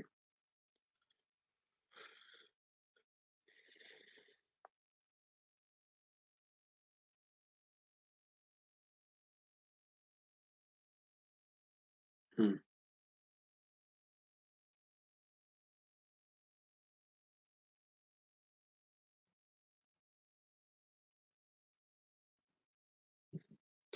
Well, I'm going to go get another glass of water. You guys argue amongst yourselves, but you know, please try to keep it nice because I don't want to have to put the smack down on anybody tonight. If you know what I mean. Just a moment.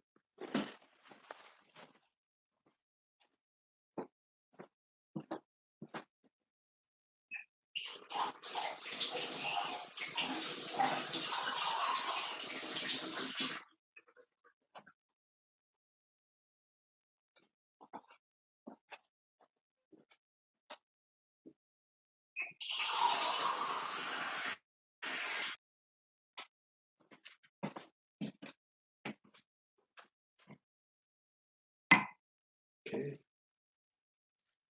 So,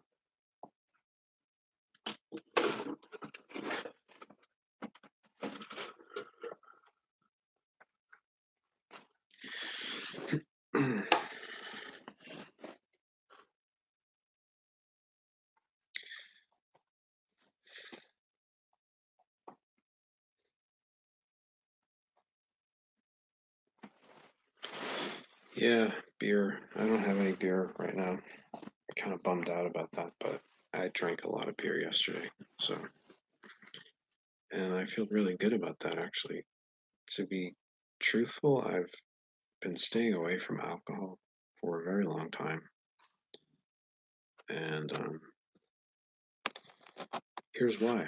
I'll tell you why. You guys want to know a secret about me?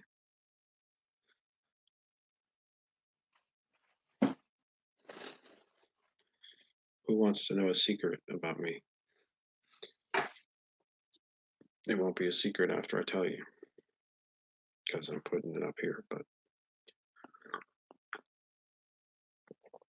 um, I am an alcoholic. There, I said it.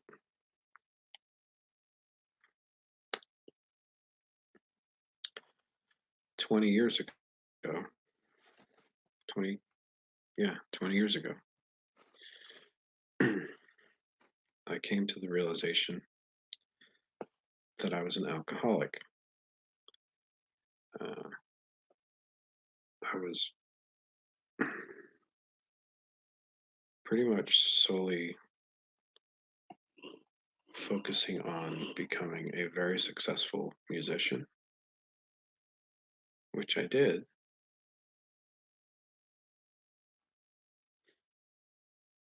Um, in my early 20s, that was what I focused on. However, there are various pitfalls that come along with being a successful musician. For me, one of those things was uh, alcohol.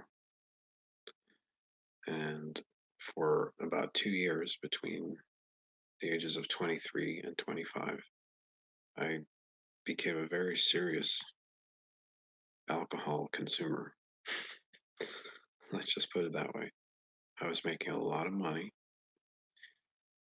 I was working ungodly hours. And I chose to medicate myself with alcohol. And I drank a lot,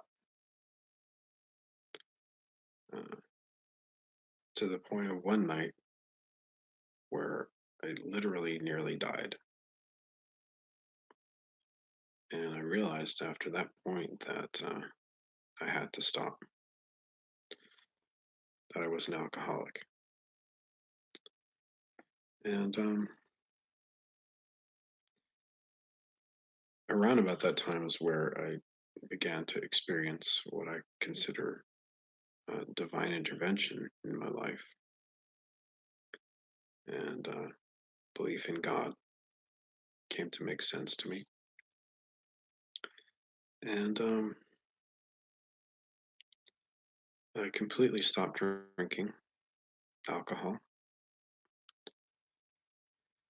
for a very long time. And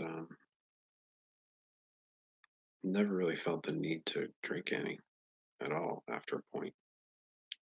But lately, I've been very stressed out to some extent because of all of this World War III nonsense and other various factors that have been going on for the last few years. So I started drinking again, but only in moderation. But yesterday I had 3 beers in one day, which is very unusual for me. It's not something that is a regular thing. But I went to, let's see, one, two, two different bars, I think, maybe 3 different bars. Anyway, I had 3 beers. Yeah, I went to 3 different bars and had 3 different beers, and it was nice. I would do that again on occasion, not regularly, but I've become very boring since I quit drinking. Though I have to say, 20 years ago now, I quit being a massive consumer of alcohol. Uh,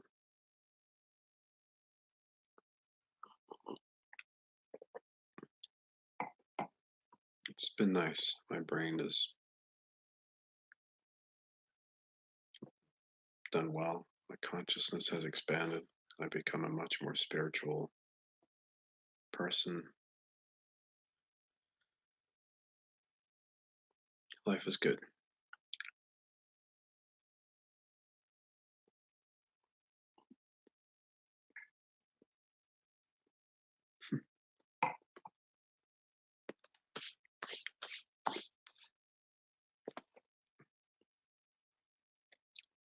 Hi, Nathan. Are you talking about alcohol or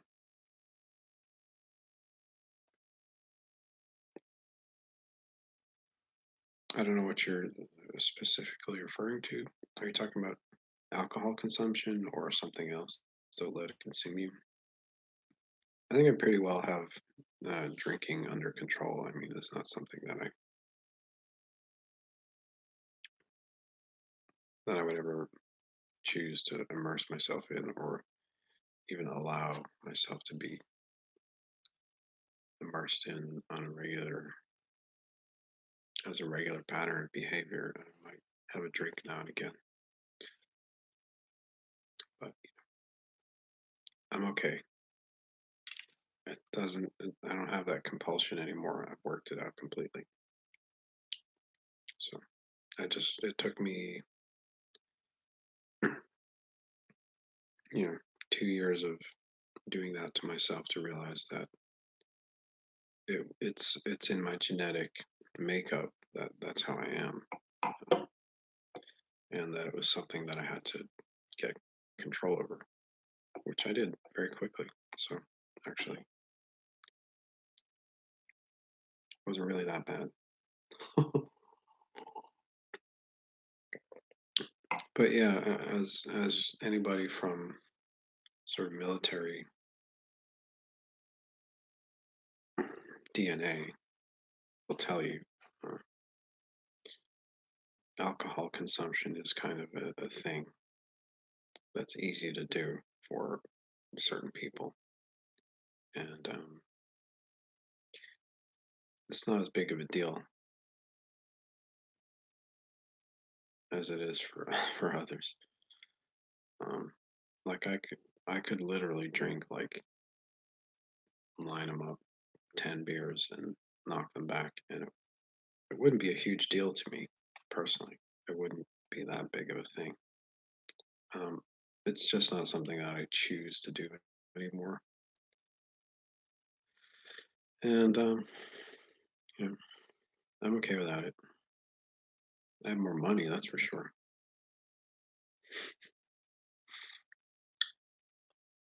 Mm.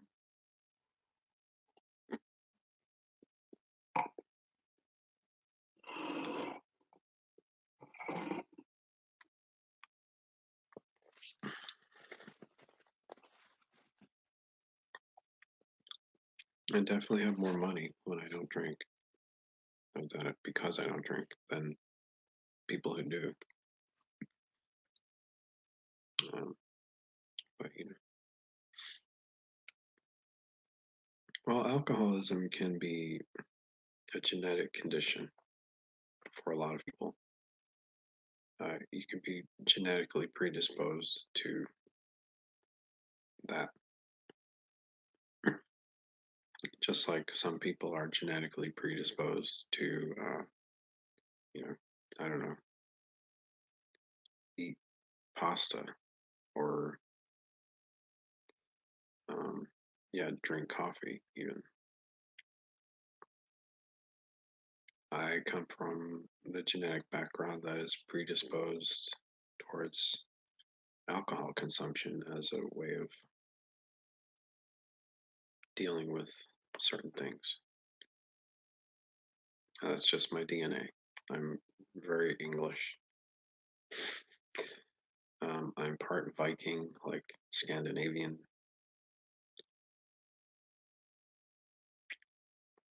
part Irish, and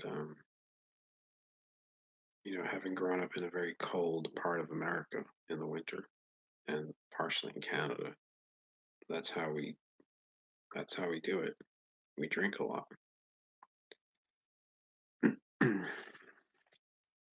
I don't smoke. I don't smoke cigarettes. I never smoked cigarettes. Um, I did experiment with smoking marijuana for a while. I didn't really, you know, that was during the same years that I was drinking a lot. Mm. And that was easy for me to quit too. I didn't really become dependent on it or anything. It's not something that I believe I have a predisposition towards using. But it's okay. I don't have a problem with people who smoke marijuana. I don't think it should be illegal. Just don't blow it in my face and don't be rude about it. That's all. If I don't want marijuana smoke in my face, don't blow it in my face. If I don't want a tobacco cigarette blown in my face, don't blow it in my face. You know, why do we need to have to make rules for everything? Can't people just have good manners? I think it's pretty sad that people need rules and laws for everything when they could just have good manners. But apparently people do. It's kind of sad.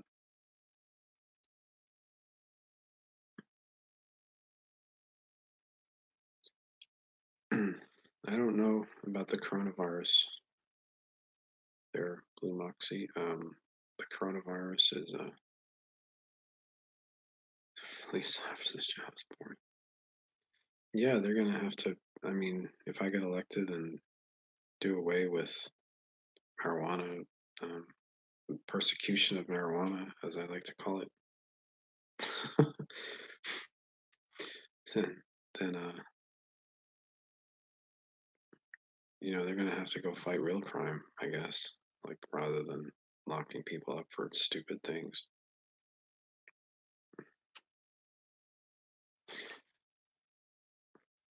Think of all the money we could save by not locking people up for smoking a joint as well. It's just common sense. We're paying to incarcerate these people who didn't really do anything horrible. They just smoked a joint.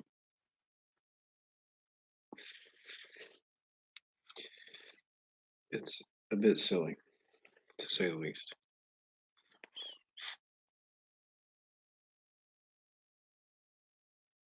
What do you think? Legalizing marijuana is a waste of our resources, or do you think that criminalizing it is a waste of our resources?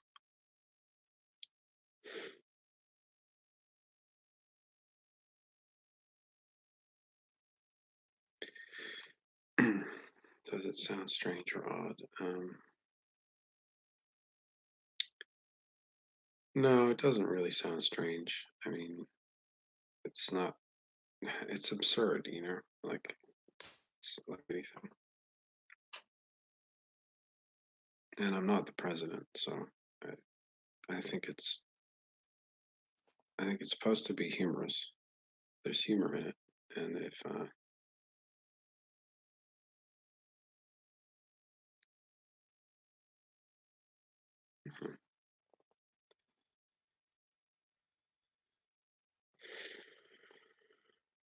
people actually end up calling me Mr. President for real, I will laugh.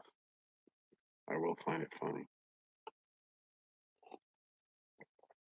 because you know I'm still the same person.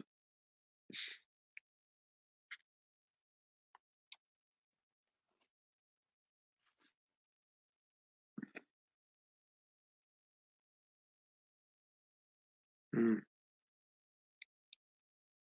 it's a good idea. Tax on drugs, you know? I mean, let's make it legal and turn it into a business that benefits society rather than costing society to stomp it out, which isn't going to happen anyway. It doesn't really make any sense. I mean, yeah. I don't like smoke either, anonymous user there. I think that, people should just have good manners. Maybe, yeah, maybe we can kind of make it so that people have to, you know, stay away from other people. They're going to smoke a cigarette. I don't know. There should be some guidelines at least for polite smoking, proper etiquette. Do we need laws for that? I mean, seriously, are we that stupid?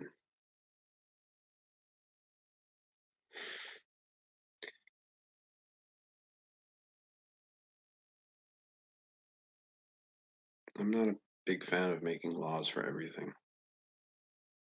Personally, I think people should just conduct themselves decently, but mm, I guess that's too much to ask, at this point.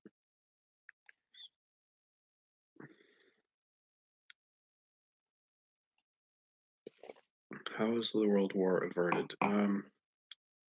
Simply time travel. We knew that it was coming.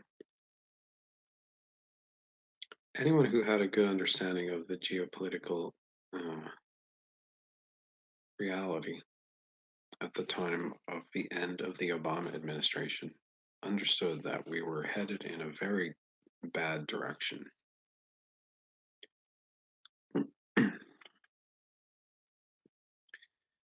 And it became obvious that something needed to change. And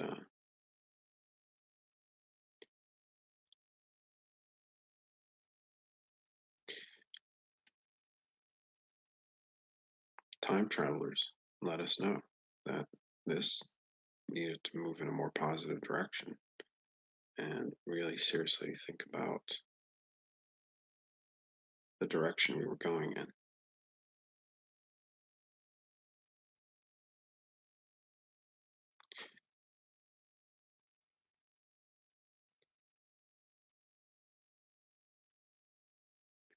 Yeah. Well, Nathan, I see what you're saying about Mike Pence, but I think the serious issue is more than just about personality. I mean, I don't think that it matters what a person's personality is like, but I think if you're going to look at, well, it matters to some extent. We gotta have people who can actually get along with others. But like, um,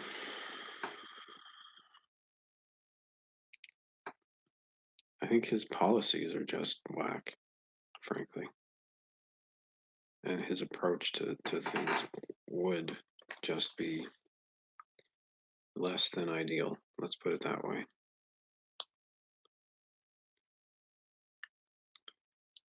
Um, I think a guy like Pence has a very limited understanding of certain key things in this world, and I think what it would take for him to acquire that understanding is a lot more work than if he just finds somebody who already understands these things and put them in. You know what I mean?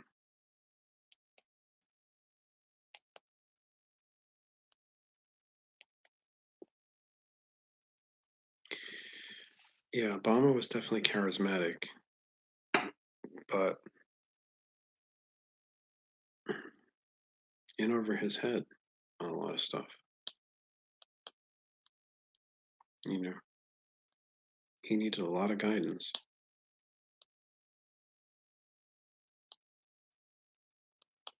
And I was one of those people who was working behind the scenes to help guide the Obama administration in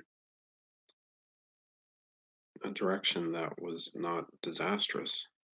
I mean, I didn't, I wasn't able to influence every decision that was made. Nobody was, but I mean, he's 15 years older than me. I shouldn't have to be guiding the president who is, you know, old enough to be my dad.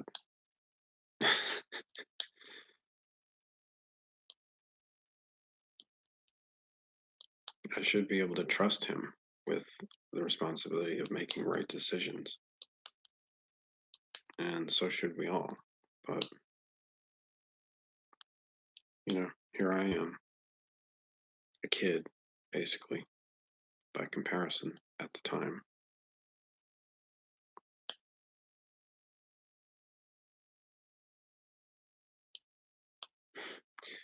Not not that young in a lot of places.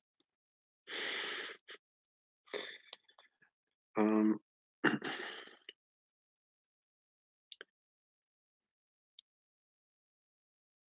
so like it's just a little weird. I wasn't even old enough to run for office when Obama became president, but I was old enough to offer his administration sound advice on how to approach certain things and wise enough to know what needed to be done. And fortunately, there were people in the Obama administration who were smart enough to realize that I had the answers that they were looking for. And they listened. I give them credit.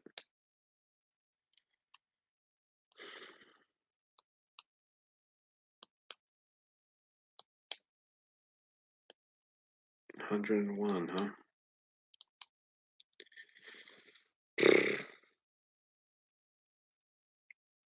So, yeah, I got to ask, with the timeline having changed, at least on a personal level, I'd like to know if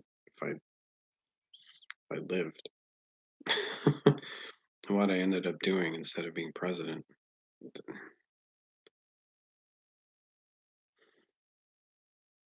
When the timeline changed, do we still know each other, Michael?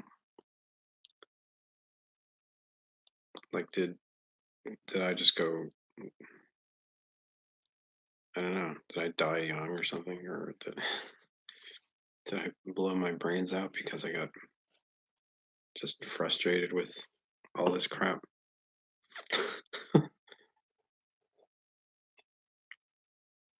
Did I finally become a drunk again? Where was I living? Do you know? California, somewhere, something. Mexico. Did I finally move to Canada and renounce my U.S. citizenship when Mike Pence became president?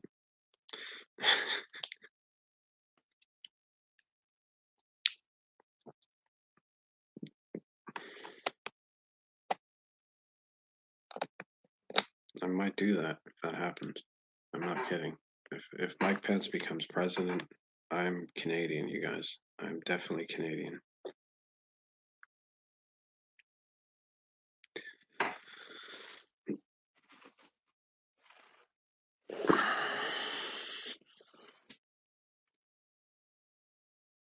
Yeah, that's a good idea. Let's try to fix it.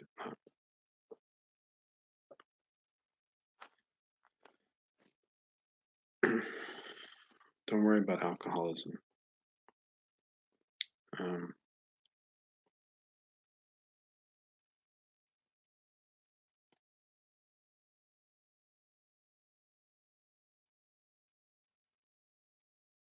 Alcohol has many benefits, you guys, that people don't really understand. People tend to think of alcohol as like a bad thing.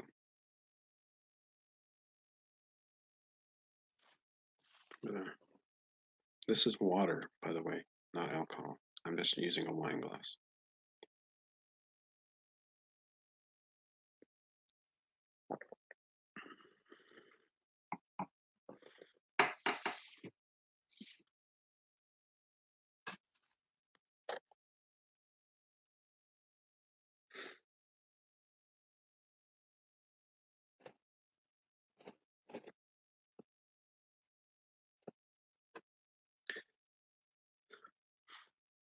Hmm. Yeah, if Mike Pence becomes president, I'm moving to Scotland, and I'm going to be the leader in the Scottish independence movement.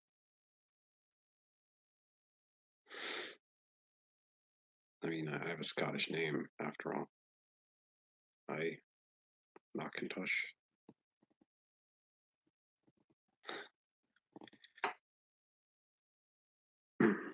Michael, are you sure I wasn't meant to be president of Scotland?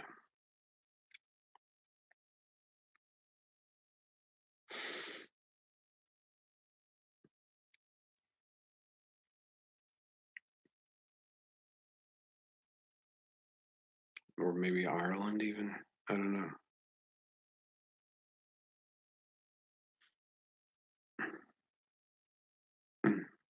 Am I the first American president of a united Ireland or an independent Scotland?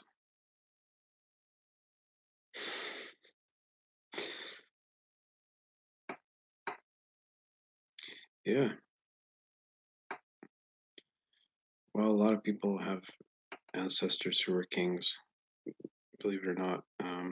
My ancestry was King of England on one side at one point. I am what you call bastard royalty.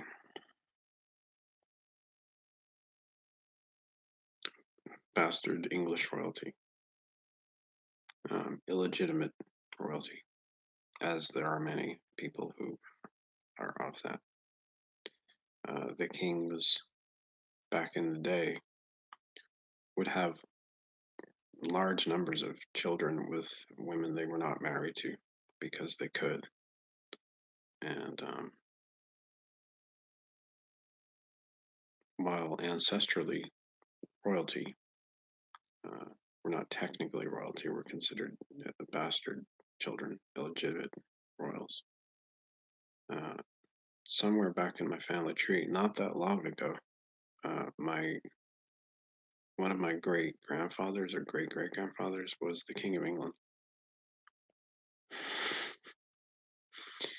think it was King George, King George the Fifth or something. Let me look that guy up. And I know I look like him. Let's see.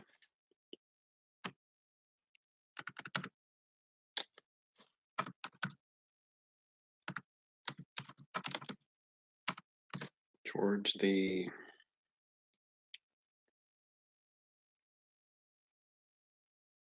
yeah,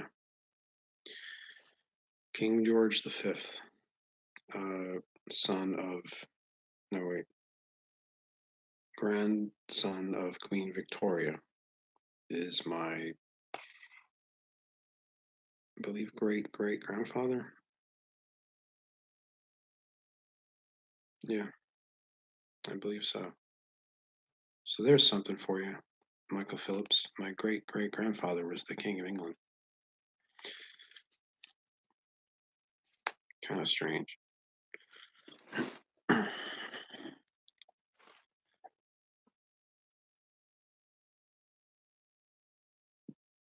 Yeah, Nathan. A lot of Americans have British royal ancestry. It's a lot of people.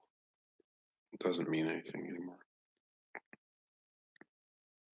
because we're Americans.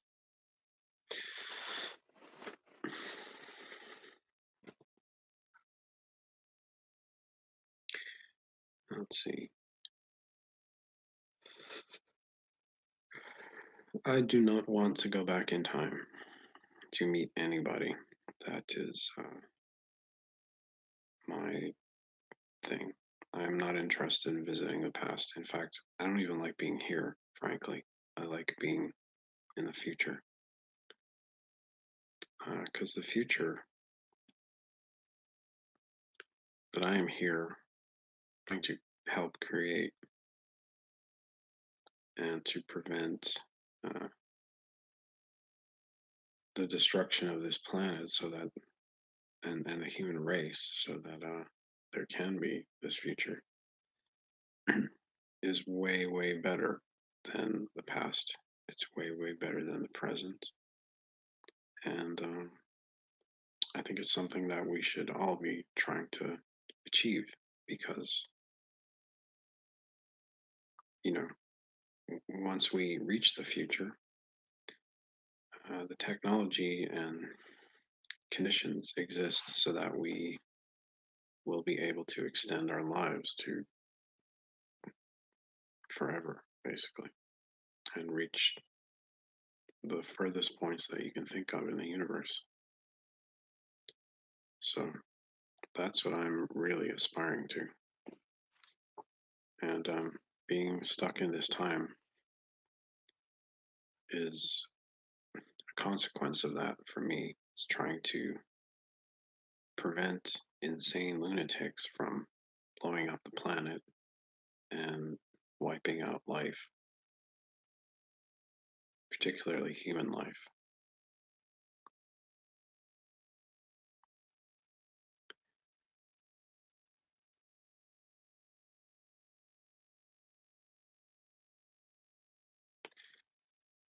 I'm not, hmm.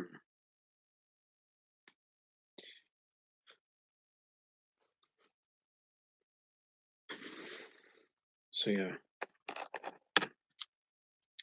but you guys, I'm getting a little tired. I'm only human after all. I do have to sleep at some point.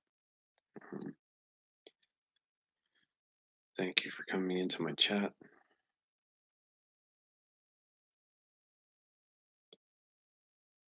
Well, it's not, Nathan, you have to understand that anything that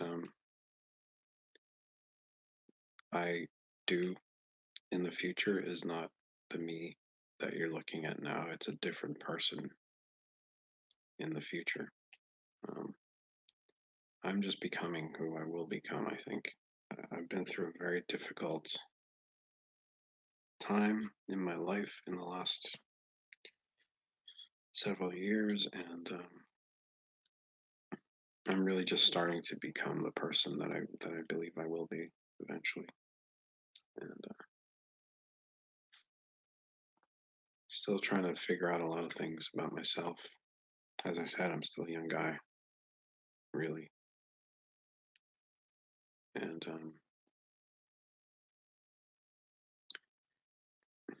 we live in an age where the possibility of living to be well over 100 is a distinct reality. So it's kind of like we're all just, even at my age, whereas 45 used to be old, I'm just a kid, in truth, trying to find my way in this world and figure out what the hell I can actually do that's positive and beneficial in some ways.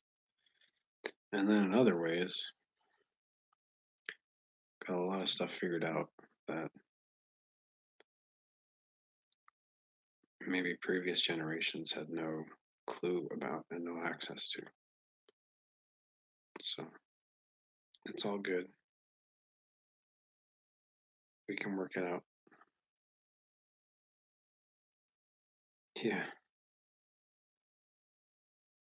but are you really? Like if you add it all up, maybe you're much older.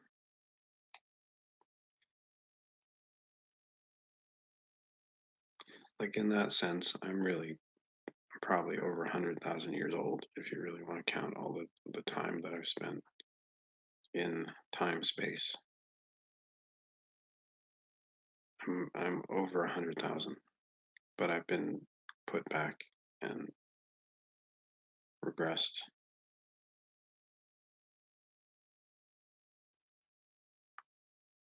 to my chronological growth age, I guess, which is in this timeline, this world, 45. Huh? J Will for real says, huh? And I think I'll leave it at that. Am I really a time traveler? Unfortunately, yes.